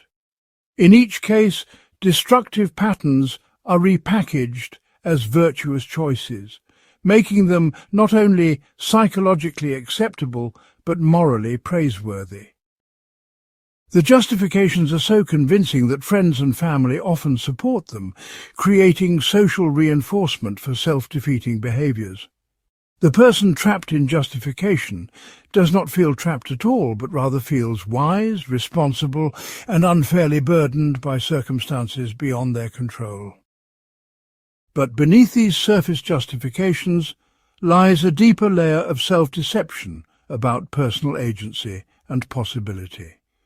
Sarah has convinced herself that her current job is the only viable option for someone with her education, experience, and geographic constraints. She has not seriously explored alternatives in years because doing so would require acknowledging that she has been choosing her misery rather than having it imposed upon her. Michael has persuaded himself that his stress levels require pharmaceutical management and that alcohol is a reasonable form of self-medication. He has not considered that his stress might be caused by his drinking rather than relieved by it, because that would require fundamental changes in how he copes with life. Jennifer has told herself that constant monitoring of her ex-husband is necessary for her children's welfare and her own peace of mind. She has not acknowledged that her surveillance is actually increasing her anxiety and preventing her from moving forward, because that would require accepting the loss of control over her former life. David has convinced himself that his financial problems are external rather than internal, requiring better luck rather than better judgment. He has not seriously examined his spending patterns because doing so would require acknowledging that his lifestyle choices are unsustainable regardless of his income level. The cost of these justifications compounds over time in ways that remain largely invisible to the people paying them. Sarah's career stagnates not because she lacks talent or opportunity, but because she has convinced herself that advancement is impossible or undesirable. Her justifications prevent her from developing new skills, building professional networks, or even recognizing opportunities when they arise. Michael's drinking increases gradually as his tolerance builds and his life stresses multiply, but he adjusts his justifications accordingly. What began as occasional stress relief becomes daily medication, becomes essential. Coping becomes functional alcoholism. But each stage is justified as a reasonable response to circumstances. Jennifer's inability to move forward from her divorce affects her children, her current relationships, and her own emotional development, but she frames these costs as necessary sacrifices for proper parenting. David's financial situation deteriorates steadily as interest payments consume increasing portions of his income, but he focuses on monthly payment amounts rather than total debt levels, and convinces himself that his next promotion or investment will solve everything. In each case, the justifications that provide short-term psychological relief create long-term practical problems that require even more elaborate justifications to maintain psychological equilibrium. Perhaps most tragically, chronic justification erodes the very capacities that would be needed to escape from self-defeating patterns. The more you practice rationalizing poor decisions, the better you become at it, and the worse you become at making good decisions. The more you explain away problems rather than solving them, the weaker your problem-solving skills become. The more you blame external circumstances for internal choices, the less capable you become of taking effective action. The more you avoid uncomfortable truths about yourself, the less self-awareness you develop, and the less capable you become of self-correction. Justification is like a mental muscle that grows stronger with use while causing other mental muscles to atrophy. People who rely heavily on justification often report feeling powerless, overwhelmed and stuck, despite being objectively capable of making significant changes in their lives. They have trained themselves to see obstacles instead of opportunities, problems instead of possibilities, and constraints instead of choices. The social costs of personal justification extend far beyond the individuals who practice it. Children learn to model the justification patterns they observe in their parents, perpetuating cycles of self-deception across generations. Spouses and partners find themselves either enabling destructive patterns or engaging in escalating conflicts about behavior that is never acknowledged as problematic. Friends and colleagues become unwilling participants in elaborate support systems for maintaining delusions, forced to choose between honesty and loyalty. Employers and institutions adapt to accommodate employees who justify poor performance rather than address it, creating cultures of lowered expectations and diminished accountability. Communities normalize dysfunction when enough individuals engage in collective justification of shared problems, making systemic solutions seem unnecessary or impossible. The economic implications of widespread justification are staggering, but rarely calculated. Millions of people remain in jobs that underutilize their talents because they have convinced themselves they have no alternatives. Countless businesses fail or stagnate because their leaders justify poor performance rather than making necessary changes. Entire industries become inefficient and uncompetitive because justification becomes institutionalized in their cultures and practices. Healthcare systems strain under the burden of treating conditions that are largely caused or exacerbated by lifestyle choices that people justify rather than modify. Educational systems struggle to teach critical thinking to students who have learned to prioritize psychological comfort over intellectual growth. Legal systems become clogged with disputes that arise from people's inability to acknowledge their role in creating their own problems. Democratic institutions lose legitimacy when citizens justify their political beliefs rather than subjecting them to rational scrutiny. But perhaps the deepest cost of chronic justification is existential rather than practical.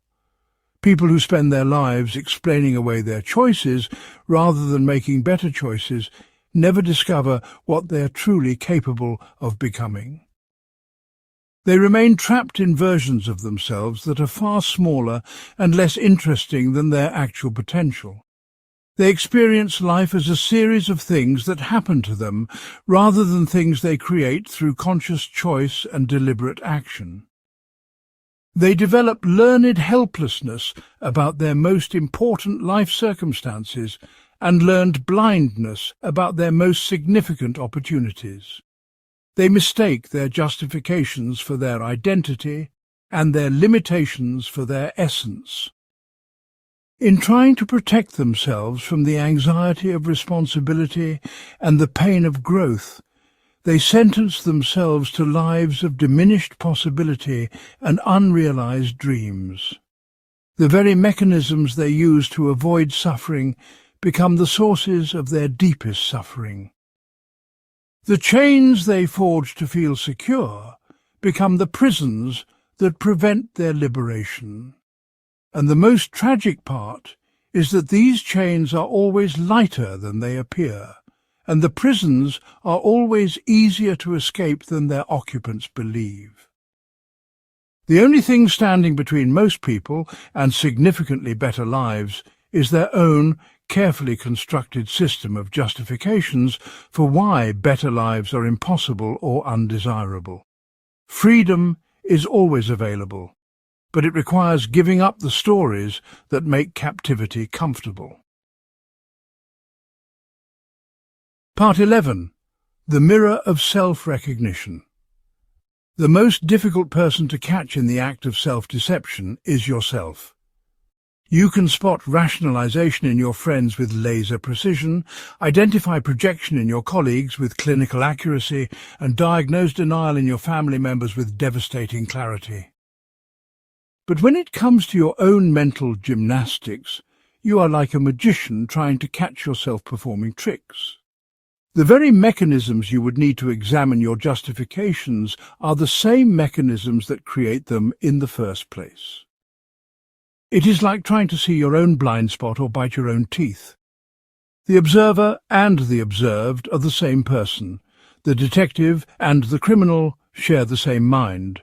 The judge and the defendant occupy the same consciousness.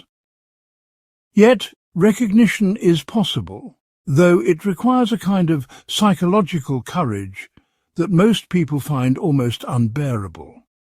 The first step is learning to notice the subtle physical and emotional signals that accompany justification in action. There is often a slight tension in the chest when you are about to rationalize something you know is wrong. There is frequently a quickening of speech when you are explaining away behavior that embarrasses you. There is usually a defensiveness in your tone when someone questions decisions you have not fully examined. Your body knows you are lying to yourself before your mind admits it. Learning to pay attention to these somatic signals can provide early warning that your justification systems are activating.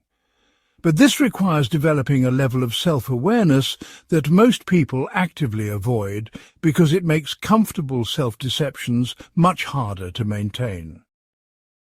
The language you use when explaining your choices to yourself and others provides another diagnostic tool for detecting justification in progress. Listen for phrases like, "I had no choice," "Anyone would have done the same thing," "The situation forced my hand," or "I was just being realistic."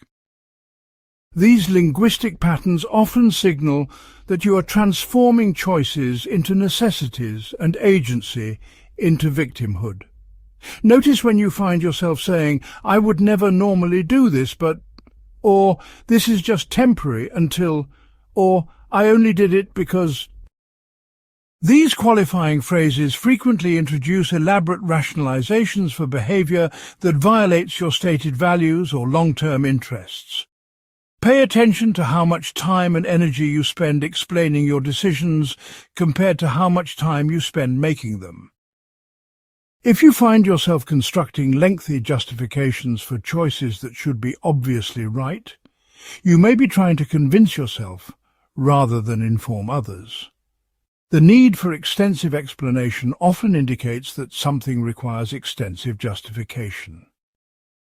Perhaps most revealing is observing your emotional reactions to criticism or challenges from others. When someone questions your behavior, do you immediately feel attacked and respond defensively? Do you find yourself dismissing their concerns without serious consideration? Do you automatically assume their motives are selfish, ignorant, or malicious? These reactions often indicate that the criticism has penetrated your justification systems and threatens beliefs you have been protecting through elaborate mental gymnastics. People who are genuinely confident in their choices typically respond to criticism with curiosity rather than defensiveness. They ask questions, consider alternative perspectives, and acknowledge the possibility that they might be wrong. But people who are maintaining their choices through justification react to criticism as if it were a personal attack because it threatens the psychological structures they have built to avoid acknowledging uncomfortable truths about themselves. The stories you tell about your past provide another window into your current justification patterns. Do you consistently cast yourself as the victim of circumstances beyond your control? Do you emphasize external obstacles while minimizing your own agency and responsibility? Do you remember events in ways that make your choices seem inevitable and your mistakes seem understandable? The way you interpret your history often reflects the way you justify your present. People who take genuine responsibility for their lives tend to remember their past mistakes as learning experiences and their successes as products of effort and choice. But people who rely heavily on justification tend to remember their mistakes as results of bad luck or unfair treatment, and their successes as evidence of their inherent virtue or intelligence. Your autobiography is always a work of fiction to some degree, but the specific distortions you introduce reveal the justifications you need to maintain your current self-image. One of the most powerful techniques for piercing through your own justifications is the practice of steel manning rather than straw manning opposing viewpoints. When someone disagrees with you or challenges your behavior, resist the temptation to focus on the weakest aspects of their argument. Instead, try to construct the strongest possible version of their position and take it seriously even if it makes you uncomfortable. Ask yourself what they might be seeing that you are missing. Consider whether their criticism might contain kernels of truth even if their delivery is poor or their motives are questionable.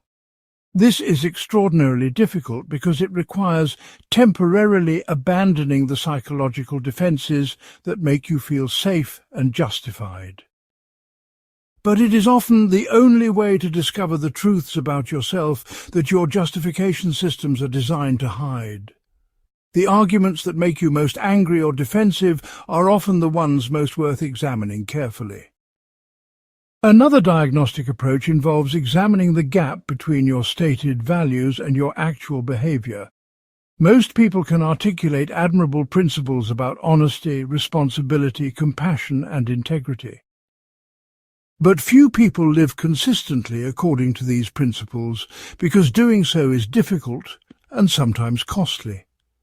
The space between what you claim to believe and how you actually behave is often filled with elaborate justifications that make hypocrisy seem like wisdom. Take inventory of your stated values and then honestly assess how well your recent actions align with them. Where you find significant gaps, you will likely find sophisticated justification systems explaining why the normal rules do not apply to your particular circumstances. The more elaborate the explanation, the more likely it is that you are using justification to avoid acknowledging that you are not living according to your own stated principles. This is not necessarily a moral failure, but it is almost certainly a failure of self-awareness. The company you keep and the information sources you choose also reveal patterns of justification by showing how much challenge and disagreement you allow into your life. Do you surround yourself with people who generally agree with your worldview and validate your choices? Do you consume media that confirms your existing beliefs while avoiding sources that might challenge them? Do you dismiss inconvenient information as biased while accepting convenient information as objective? People who are genuinely committed to truth-seeking tend to actively seek out disagreement and expose themselves to uncomfortable ideas. They cultivate relationships with people who will challenge them and consume information from sources that might change their minds. But people who are committed to justification tend to create echo chambers that reinforce their existing beliefs and provide external validation for their internal narratives. The diversity of perspectives in your social and informational environment often reflects your tolerance for having your justifications challenged. Perhaps the most powerful diagnostic tool is the practice of imagining how you would judge someone else who made exactly the same choices you have made.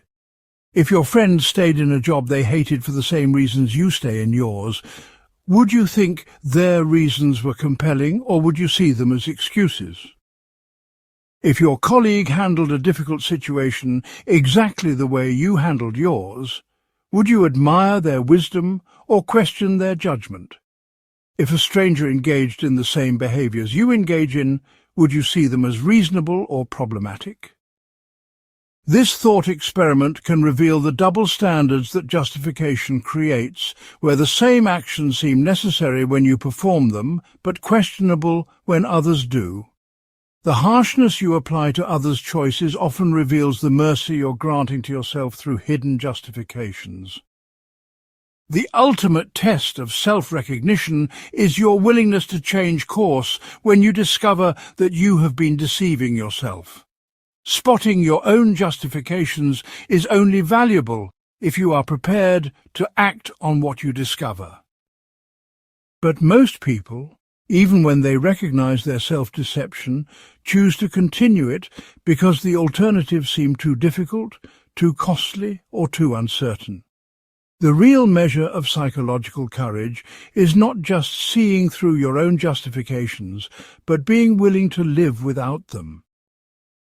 This requires accepting that you might be wrong about things you have believed deeply, that you might need to make changes you have been avoiding, and that you might need to take responsibility you have been deflecting. It means trading the comfort of justified certainty for the anxiety of acknowledged uncertainty. But it also means trading the prison of self-deception for the freedom of authentic choice. The question is whether you value truth more than comfort, growth more than safety, and possibility more than predictability.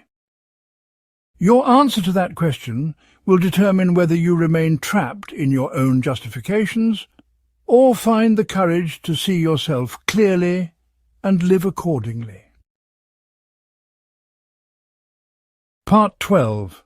The Collective Delusion.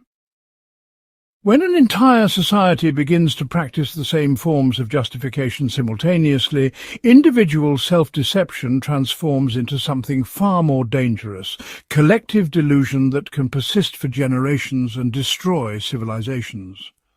History is littered with examples of entire cultures that convinced themselves that obviously destructive practices were not only acceptable but virtuous, noble and necessary. The citizens of Nazi Germany justified genocide as racial purification and national defense. The American South justified slavery as economic necessity and divine will. The Soviet Union justified mass starvation as revolutionary progress and historical inevitability. These were not cases of evil leaders manipulating innocent populations, but of ordinary people collectively constructing elaborate moral frameworks that made the unthinkable seem reasonable and the inexcusable seem justified. The mechanisms that operate in collective justification are the same ones that function in individual psychology, but they become amplified and reinforced through social interaction until they achieve a momentum that no individual can resist. When everyone around you shares the same justifications, those justifications cease to feel like justifications at all and begin to feel like simple facts about the way the world works. When your family, your friends, your colleagues, your religious leaders, your political representatives and your media sources all repeat the same explanations for why problematic behaviours are acceptable, those explanations become so familiar and pervasive that questioning them seems impossible or insane. The social pressure to conform combines with the psychological pressure to maintain consistency, to create closed systems of thought that become self-reinforcing and resistant to correction. Consider how entire societies can convince themselves that economic systems are working well even when they clearly serve only a small elite, while leaving masses of people in poverty and desperation. The wealthy justify their advantages by claiming they are job creators whose success benefits everyone. The middle class justifies their compliance by believing they are temporarily embarrassed millionaires who will eventually join the elite if they work hard enough. The poor justify their situation by accepting narratives about personal responsibility and individual failure that blame their circumstances on their own inadequacies rather than systemic problems. Each group has sophisticated explanations for why the current arrangement is not only inevitable, but morally superior to alternatives. The wealthy point to economic growth statistics and technological innovation as evidence that inequality is a necessary price for progress. The middle class clings to stories about meritocracy and the American dream that make their struggles seem meaningful rather than futile. The poor are offered religious explanations about suffering being spiritually valuable or political explanations about their problems being caused by other groups rather than by the system itself. These individual justifications reinforce each other to create a collective narrative that makes radical inequality seem natural and attempts to change it seem dangerous or foolish. Media outlets owned by the wealthy emphasize stories about successful entrepreneurs and individual achievement, while minimizing coverage of systemic problems and structural barriers. Educational institutions teach economic theories that assume current arrangements are efficient and beneficial, while treating alternative approaches as historical curiosities or utopian fantasies. Political systems are structured to give disproportionate influence to those who benefit from existing arrangements, while limiting the power of those who might advocate for change. Religious institutions often provide theological justifications for accepting earthly suffering, while promising heavenly rewards for compliance. The result is a comprehensive cultural narrative that makes extreme inequality seem inevitable, natural, and even morally necessary. Environmental destruction provides another example of collective justification operating on a massive scale. Despite overwhelming scientific evidence that current consumption patterns are unsustainable and will lead to ecological collapse, most people in developed nations continue living in ways that contribute to the problem while maintaining elaborate justifications for their choices. Individuals justify their carbon-intensive lifestyles by claiming that personal actions do not matter compared to corporate pollution, or that technological solutions will solve the problems before serious consequences occur.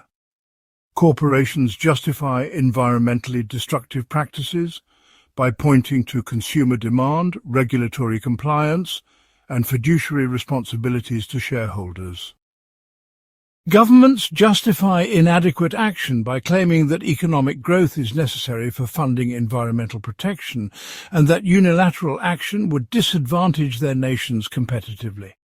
Each level of society has sophisticated explanations for why they cannot be expected to make the sacrifices that everyone acknowledges are collectively necessary.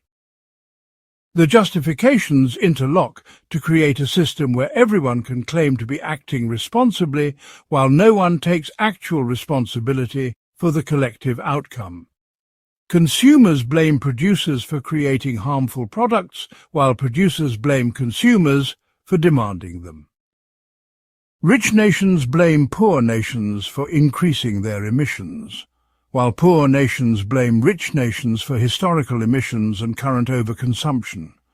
Present generations blame past generations for creating the problems, while simultaneously refusing to sacrifice for future generations who will bear the consequences. The complexity of the problem provides cover for everyone to focus on someone else's responsibilities while minimizing their own. The result is a classic collective action problem where rational individual choices lead to irrational collective outcomes, but where the irrationality is hidden by layers of individual justification that make each person's choices seem reasonable in isolation.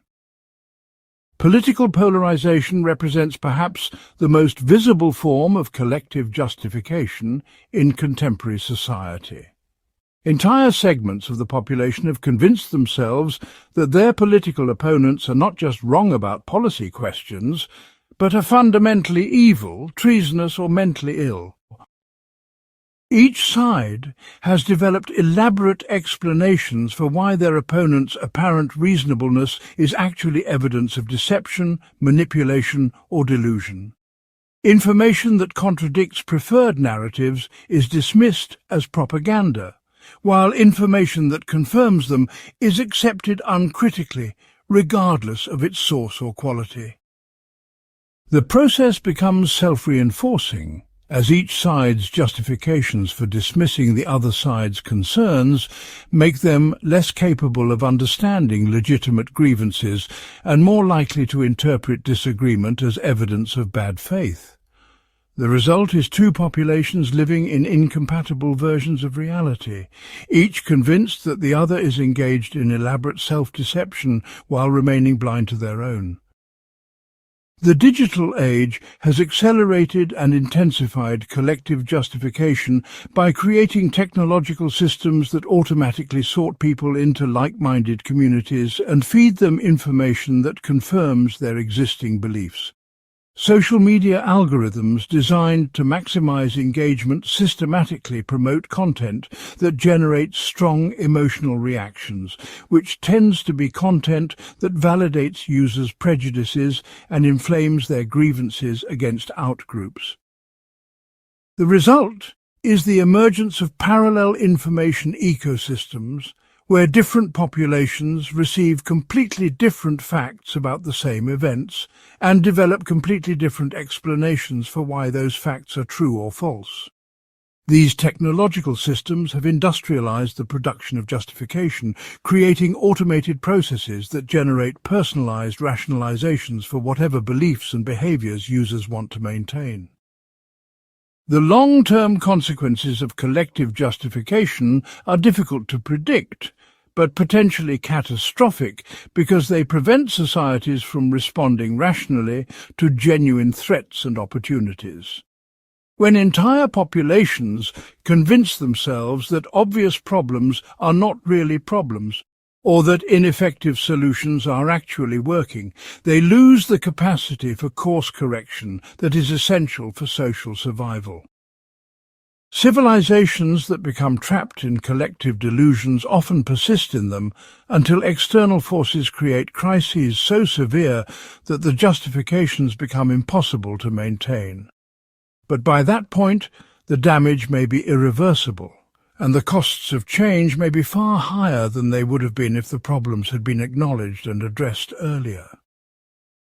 The most insidious aspect of collective justification is how it corrupts the very institutions and processes that societies depend on for self-correction.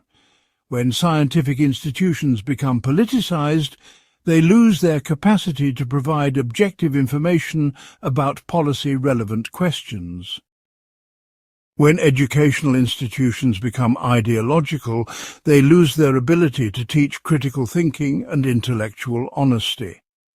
When media institutions become partisan, they lose their function as sources of reliable information for democratic decision-making.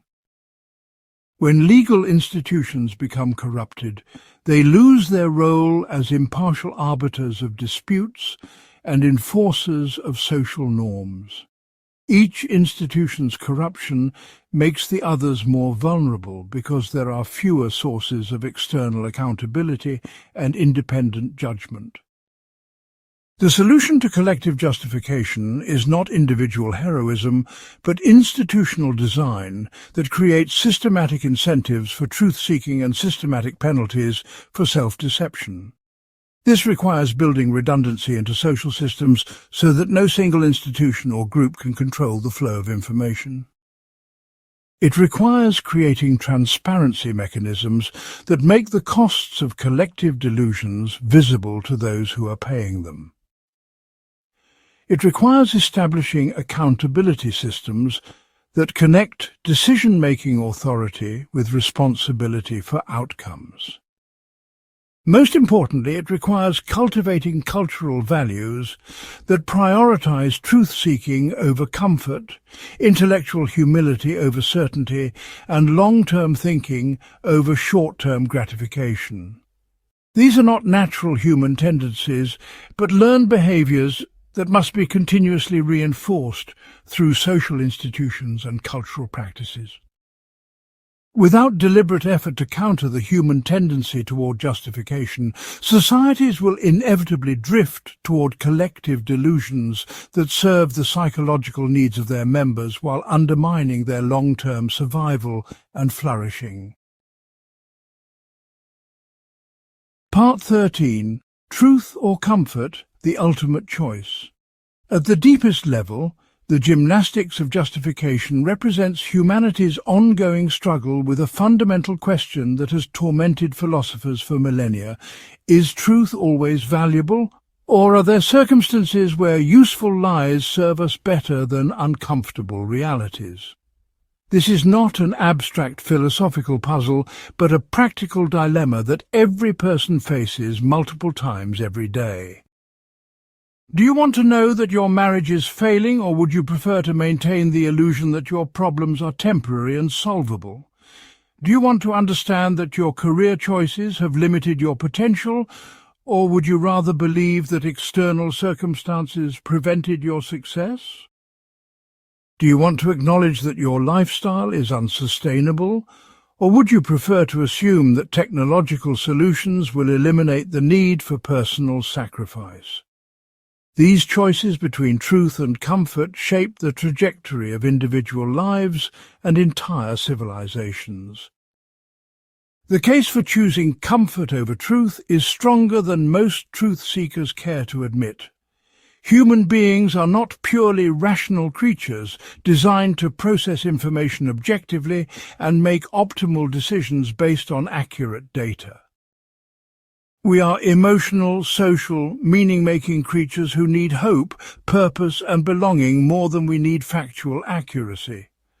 A person who faces terminal illness may live more fully and die more peacefully by maintaining optimistic illusions about their prognosis than by confronting the statistical reality of their situation.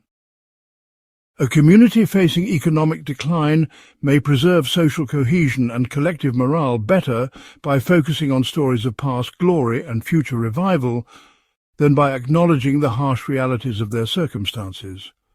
A species confronting potential extinction may maintain the motivation for survival and reproduction better by downplaying existential risks than by fully comprehending them. Psychological research consistently shows that people with mildly positive illusions about themselves, their relationships and their futures tend to be happier, more resilient and more successful than people with completely accurate self-perceptions. The most mentally healthy individuals are not those who see reality most clearly, but those who see reality in ways that support their psychological well-being and social functioning. Complete honesty about human limitations, cosmic insignificance and ultimate mortality might make life unbearable for most people. Some degree of self-deception may be necessary for psychological health, social cooperation and species survival. The question is not whether to engage in any form of justification, but how much justification serves beneficial purposes and when it becomes destructive. Total truth-seeking might be as maladaptive as total self-deception. But the case for truth over comfort is ultimately more compelling because lies, no matter how comforting, eventually collide with reality in ways that create greater suffering than the truth would have caused.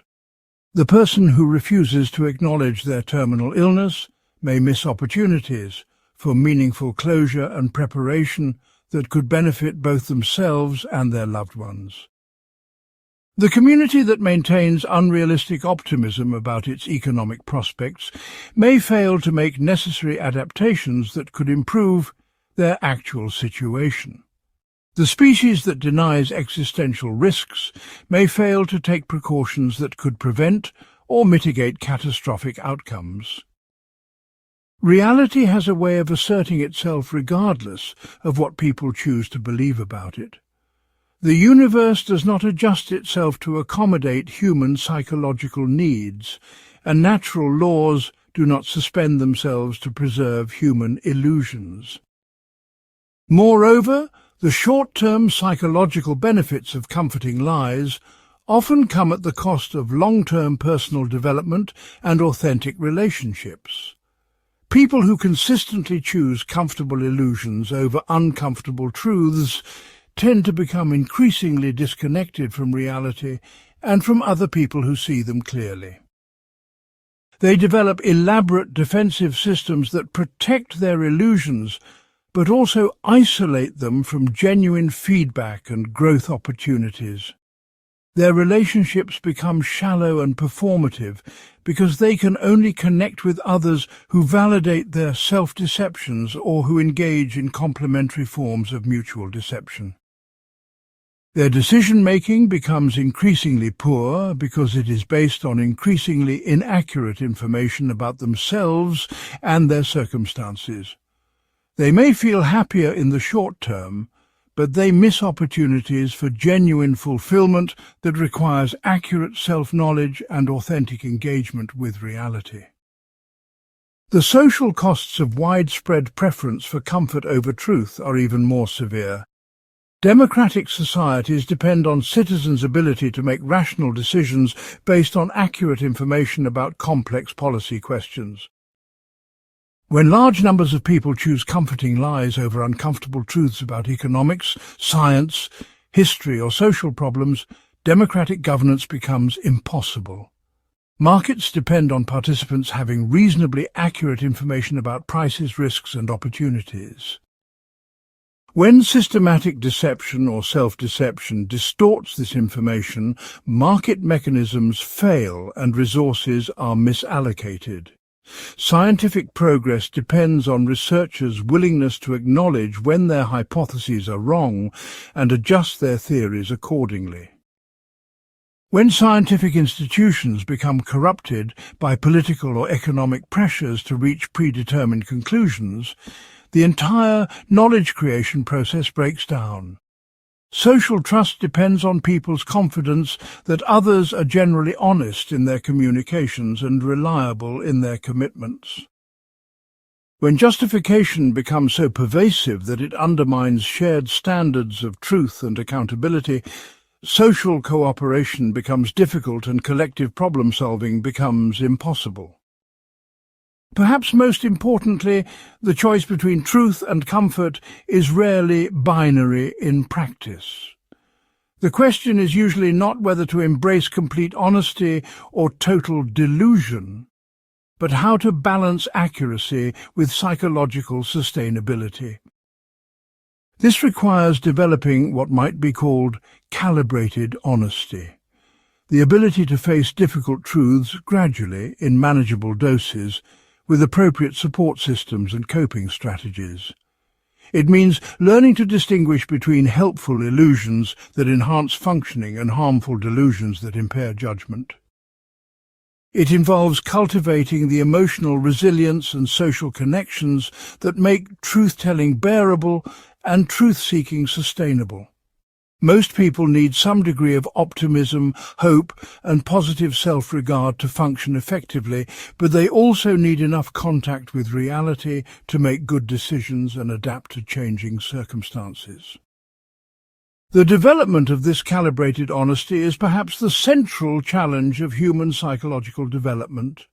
Children naturally engage in magical thinking and self-serving interpretations that protect them from overwhelming anxiety about their dependence and vulnerability. Healthy development involves gradually learning to tolerate increasing amounts of truth about oneself and the world, while maintaining enough optimism and agency to continue striving for improvement. This process is never complete because new life stages bring new challenges that test the limits of previously developed coping mechanisms. The elderly person facing mortality, the middle-aged person confronting unrealized dreams, the young adult discovering their limitations all face choices between truth and comfort that will shape their remaining years.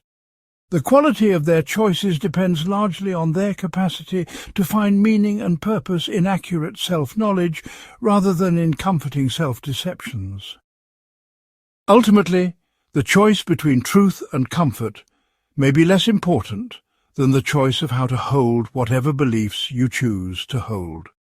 People who understand that their beliefs are provisional, partial, and potentially mistaken can adjust them when new evidence emerges.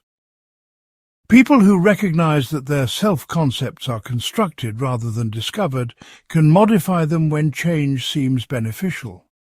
People who acknowledge that their worldviews are interpretations rather than facts can remain open to alternative perspectives and new possibilities. This kind of intellectual humility allows for what might be called conscious self-deception, the deliberate choice to emphasize certain aspects of reality while de-emphasizing others, done with full awareness of what one is doing and why. Such an approach preserves the psychological benefits of selective attention and positive interpretation while maintaining the flexibility to adjust course when circumstances change. The most profound question may not be whether to choose truth or comfort, but whether human beings can develop the wisdom to know when each choice is appropriate and the courage to act on that knowledge. This requires a level of self-awareness, emotional regulation, and social support that few individuals achieve and fewer societies sustain. But the alternative is to remain trapped in unconscious patterns of justification that limit potential and prevent growth. The choice between truth and comfort is ultimately the choice between freedom and captivity, between authentic living and elaborate performance, between genuine connection and mutual deception. It is the choice that defines what it means to be fully human in a universe that offers no guarantees except the consequences of our choices. Part 14. The possibility of authentic living. After examining the countless ways we deceive ourselves, the sophisticated mechanisms we use to avoid uncomfortable truths, and the elaborate systems we construct to justify the unjustifiable, a fundamental question emerges. Is genuine honesty actually possible for human beings, or are we condemned to live in varying degrees of self-deception? This is not merely an academic question, but the most practical issue anyone can face. If authentic self-knowledge is impossible, then entire fields of human endeavor, from therapy to education to personal development, are built on false premises. If genuine honesty is achievable, then most people are living far below their potential and missing opportunities for profound transformation. The answer to this question determines whether the human condition is fundamentally tragic or fundamentally hopeful.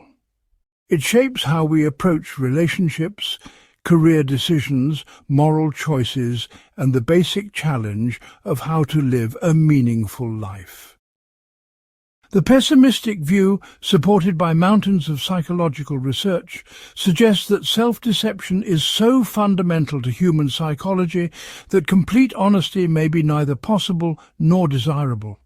Our brains evolved not to see reality accurately, but to promote survival and reproduction in the environments where our ancestors lived. The same cognitive mechanisms that helped humans survive as social creatures in small groups now create systematic biases and blind spots that prevent accurate self-perception in modern contexts.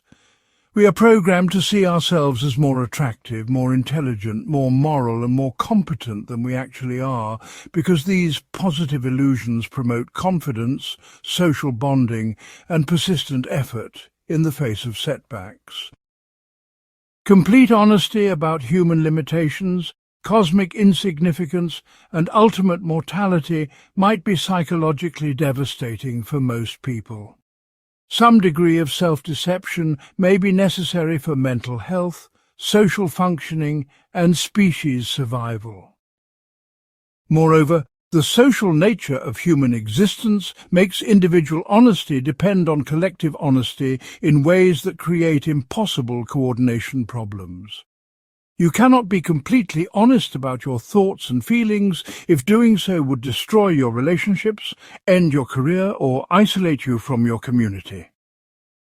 Social life requires countless small deceptions and self-deceptions that oil the machinery of cooperation and prevent constant conflict.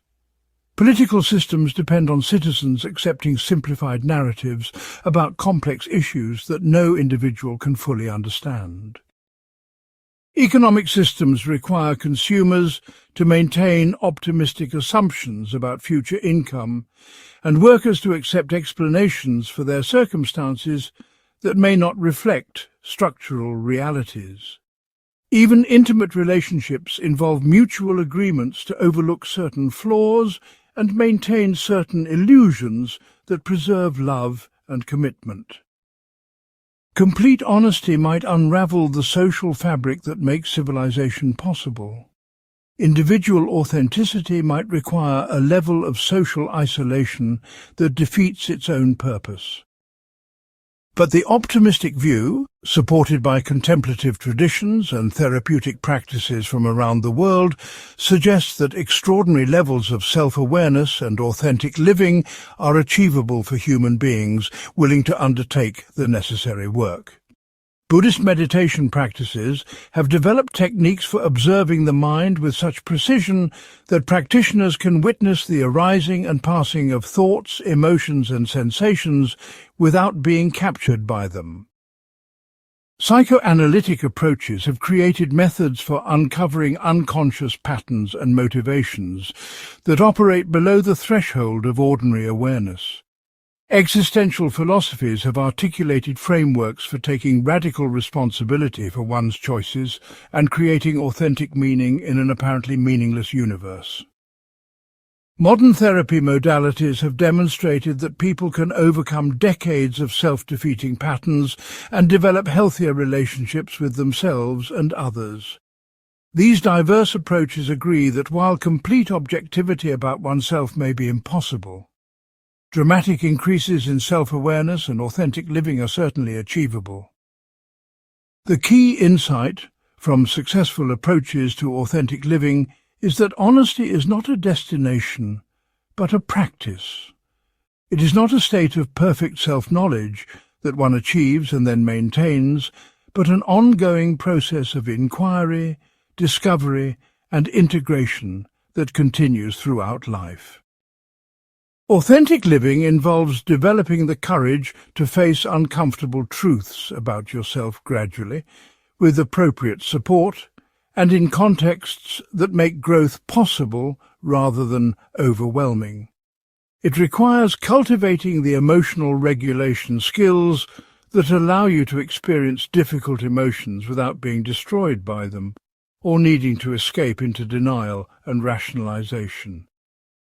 It demands building relationships with people who can see you clearly and love you anyway, providing the safety and support that make vulnerability possible. Most importantly, it involves learning to find meaning and purpose in accurate self-knowledge rather than in comforting self-deceptions. This process typically involves several recognizable stages, though the progression is rarely linear, and the stages often overlap or repeat. The first stage is usually some form of crisis or dissatisfaction that makes current patterns of self-deception no longer tenable. This might be a relationship failure that forces you to examine your role in creating problems, a career setback that challenges your self-concept, or a health crisis that confronts you with your mortality and limitations. The second stage involves developing the tools and support systems necessary for honest self-examination. This might include therapy, meditation practice, honest conversations with trusted friends, or journaling and reflection processes that help you observe your own patterns. The third stage involves the actual work of facing difficult truths and integrating them into a more accurate and complete self-understanding. This is often the most challenging phase because it requires giving up comfortable illusions and accepting responsibility for problems you may have been blaming on others or on circumstances.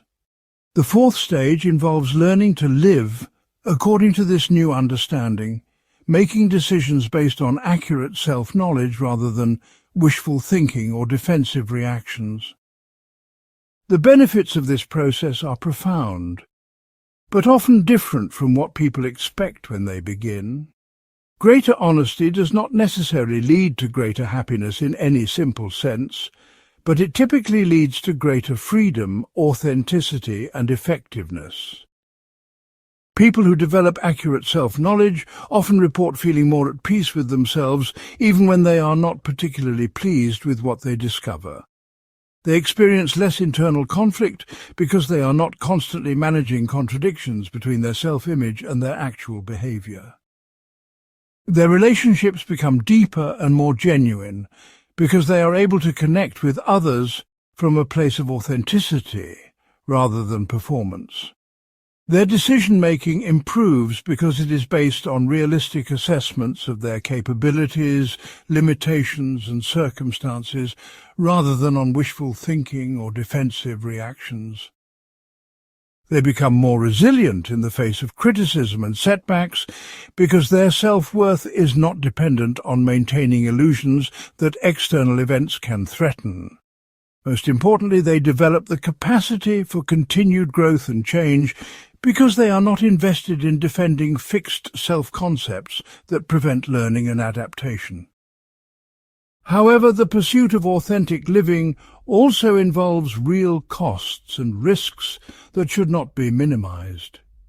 People who become more honest about themselves often discover that some of their relationships were based on mutual self-deception and cannot survive greater authenticity. They may find that certain career paths or lifestyle choices that seemed attractive were actually based on illusions about their interests, capabilities, or values. They might realize that goals they have been pursuing for years are not actually their own, but were adopted to please others or conform to social expectations. The process of authentic living often involves grieving for lost illusions, missed opportunities, and paths not taken. It requires accepting that some problems cannot be solved, some limitations cannot be overcome, and some dreams will never be realized. For people who have been sustained by optimistic illusions, this acceptance can be initially devastating, even though it ultimately leads to greater peace and effectiveness. The path to authentic living often leads through what feels like a dark night of the soul, where old sources of meaning have been abandoned, but new ones have not yet emerged. The social challenges of authentic living are equally significant.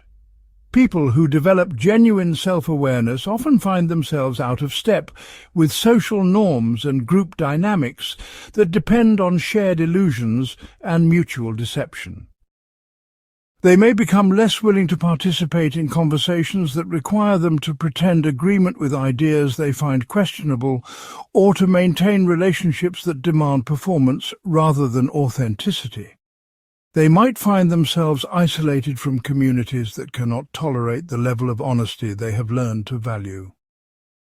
At the same time, they often discover communities and relationships they never knew existed, built around shared commitment to growth, truth-seeking, and authentic connection. The transition period can be lonely and disorienting, but it often leads to deeper and more satisfying forms of human connection than were previously possible. Ultimately, the possibility of authentic living may depend less on achieving perfect honesty than on developing what might be called conscious choice about when and how to engage in various forms of self-deception. Rather than being unconsciously controlled by justification mechanisms, people can learn to recognize these mechanisms in operation and make deliberate decisions about which beliefs and self-concepts serve them well and which need to be revised or abandoned.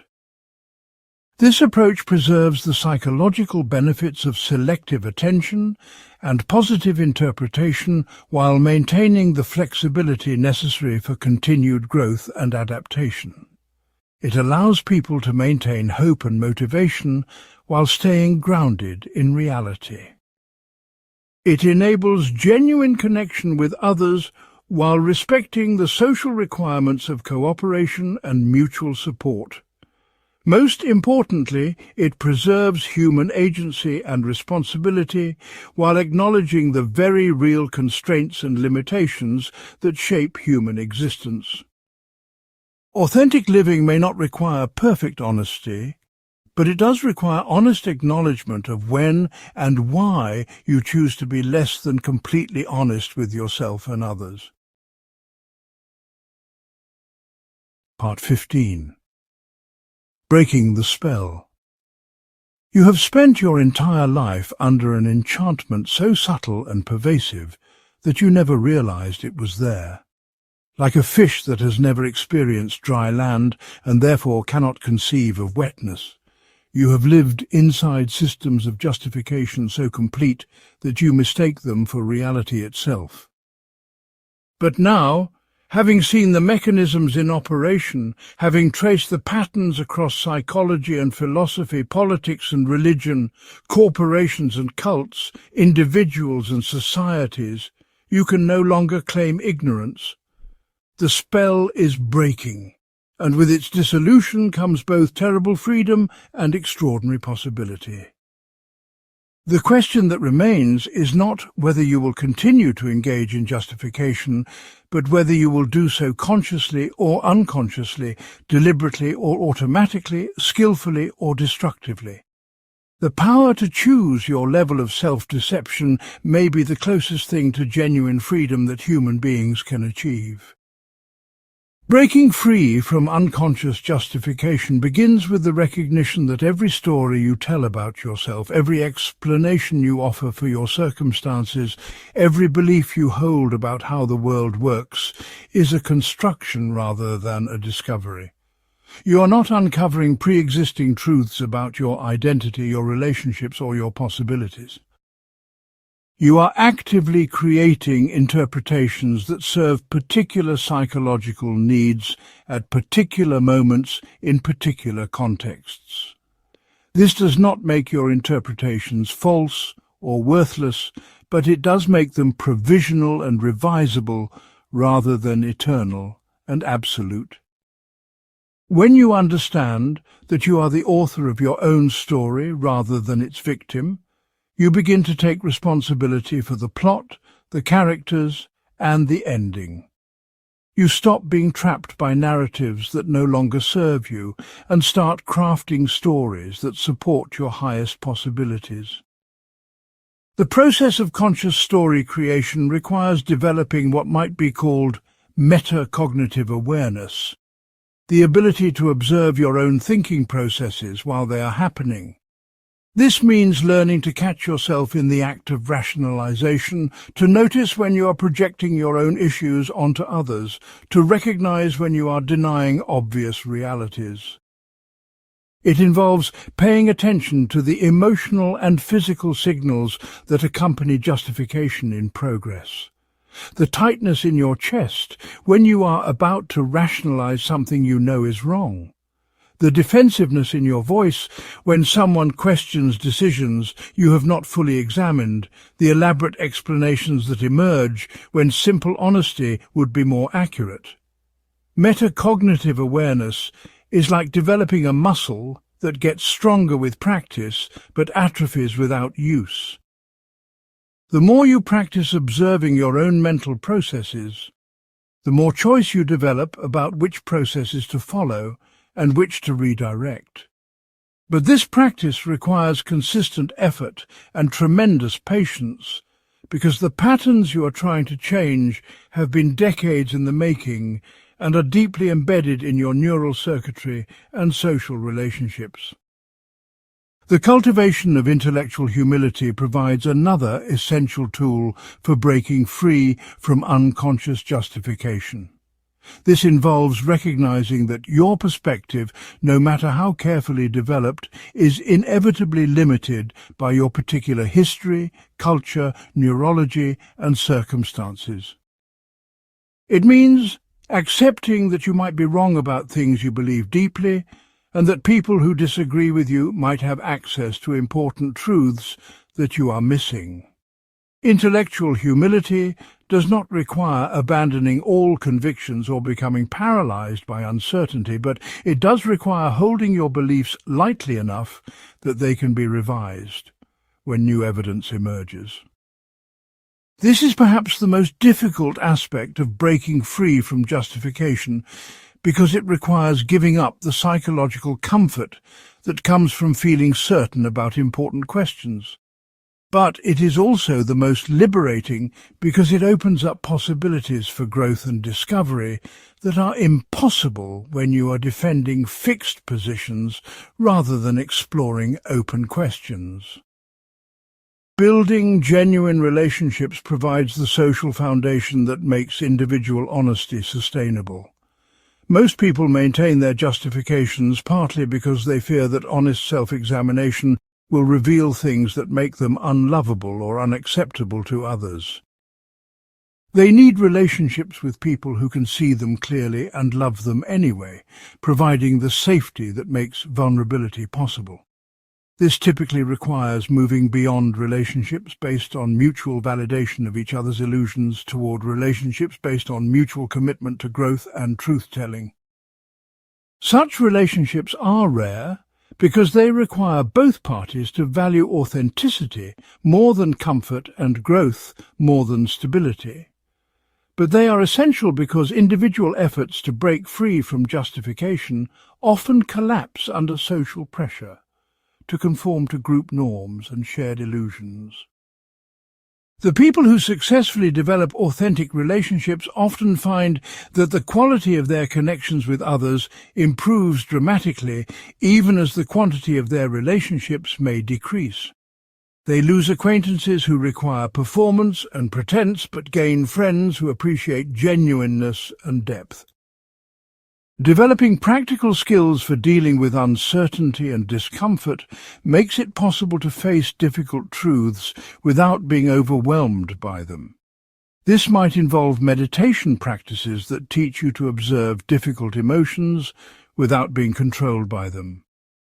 Therapy approaches that help you process traumatic experiences without being destroyed by them, or physical practices that build resilience and stress tolerance. The specific methods are less important than the general principle. You must develop your capacity to experience psychological discomfort without automatically escaping into denial, rationalization, or projection. Most justification is motivated by the desire to avoid feeling bad about yourself, your choices, or your circumstances. When you can tolerate negative emotions without being overwhelmed by them, you no longer need elaborate defense systems to protect you from uncomfortable realities. This does not mean learning to enjoy suffering or seeking out unnecessary pain, but it does mean developing the confidence that you can handle whatever truths you discover about yourself and your life. Perhaps most importantly, breaking free from justification requires finding sources of meaning and purpose that do not depend on maintaining illusions about yourself or your world. Many people resist honest self-examination because they fear it will undermine their motivation to keep striving for goals that give their lives direction and significance. If you discover that your career ambitions are based on the need for external validation rather than genuine interest, what reason do you have to continue working hard? If you acknowledge that your religious beliefs are culturally conditioned rather than divinely revealed, what foundation remains for ethical behavior? If you accept that your romantic relationships involve projection and fantasy as much as genuine connection, what basis exists for commitment and sacrifice? These are profound questions that have no easy answers, but they point toward the possibility of discovering sources of meaning that are compatible with, rather than dependent on, self-deception.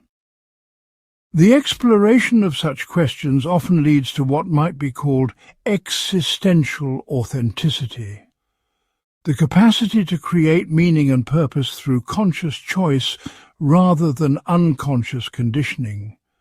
This involves taking responsibility not just for your actions, but for your values, not just for your decisions, but for your desires, not just for your beliefs, but for your basic orientation toward existence itself.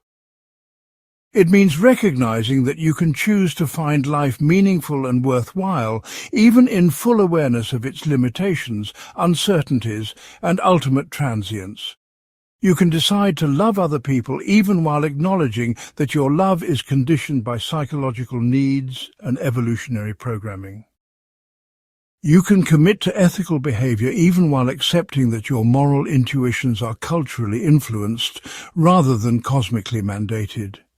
This kind of conscious choice-making represents perhaps the highest form of human freedom, the ability to create significance through will and commitment rather than discovering it through dogma and delusion. The journey toward such freedom is never complete, because new life circumstances constantly present new challenges to whatever level of authenticity you have achieved. Major life transitions, unexpected losses, changing social roles and simple aging all test the limits of your self-knowledge and require ongoing revision of your self-concept and worldview. The goal is not to reach a state of perfect honesty, but to develop the skills and relationships that make continued growth possible throughout your life. This means approaching authenticity as a practice rather than an achievement, a direction rather than a destination, a commitment rather than a condition. But perhaps the most important insight from this exploration is that the capacity for self-deception, which seems like such a liability when examined closely, may actually be one of humanity's greatest assets when used consciously rather than unconsciously. The same cognitive flexibility that allows people to rationalize destructive behavior also allows them to maintain hope in desperate circumstances, to find meaning in tragic experiences, and to persevere through challenges that would defeat purely rational analysis. The key is learning to deploy this flexibility in service of growth and connection rather than stagnation and isolation. You can choose to emphasize aspects of reality that support your highest possibilities while remaining aware that you are making this choice. You can maintain optimism about future outcomes while acknowledging the uncertainties involved. You can find inspiration in idealized versions of yourself while working practically with your actual limitations. The spell of unconscious justification breaks not when you stop telling yourself stories, but when you realize that you are the one telling them. In that moment of recognition, you discover that you have been both the magician and the audience, the author and the character, the jailer and the prisoner. And in discovering your role in creating your own captivity, you simultaneously discover your power to create your own liberation. The gymnastics of justification need not end, but they can be transformed from unconscious compulsions into conscious choices. The mental flexibility that once trapped you in elaborate self-deceptions can be redirected toward creating authentic possibilities that you never imagined were available. The question is not whether you will bend reality to serve your needs, but whether you will do so in ways that expand your humanity or diminish it. The choice is always yours, and it is always available, and it is always consequential. In every moment, you can choose truth over comfort, growth over safety, authenticity over performance. The consequences of these choices ripple through your relationships, your work, your community, and your legacy in ways that extend far beyond your individual life. By choosing conscious honesty over unconscious justification, you not only free yourself from invisible chains, but contribute to the collective awakening that humanity desperately needs. In a world drowning in mutual deception and mass delusion, every person who chooses authentic living becomes a beacon of possibility for others who are still trapped in their own justifications. The spell can be broken, the chains can be dissolved, and the performance can end. What remains is the terrifying and magnificent possibility of living as who you actually are, rather than who you have convinced yourself you must be. The gymnastics of justification have served their purpose, but their time is ending. What begins now is the far more challenging and infinitely more rewarding work of authentic human existence.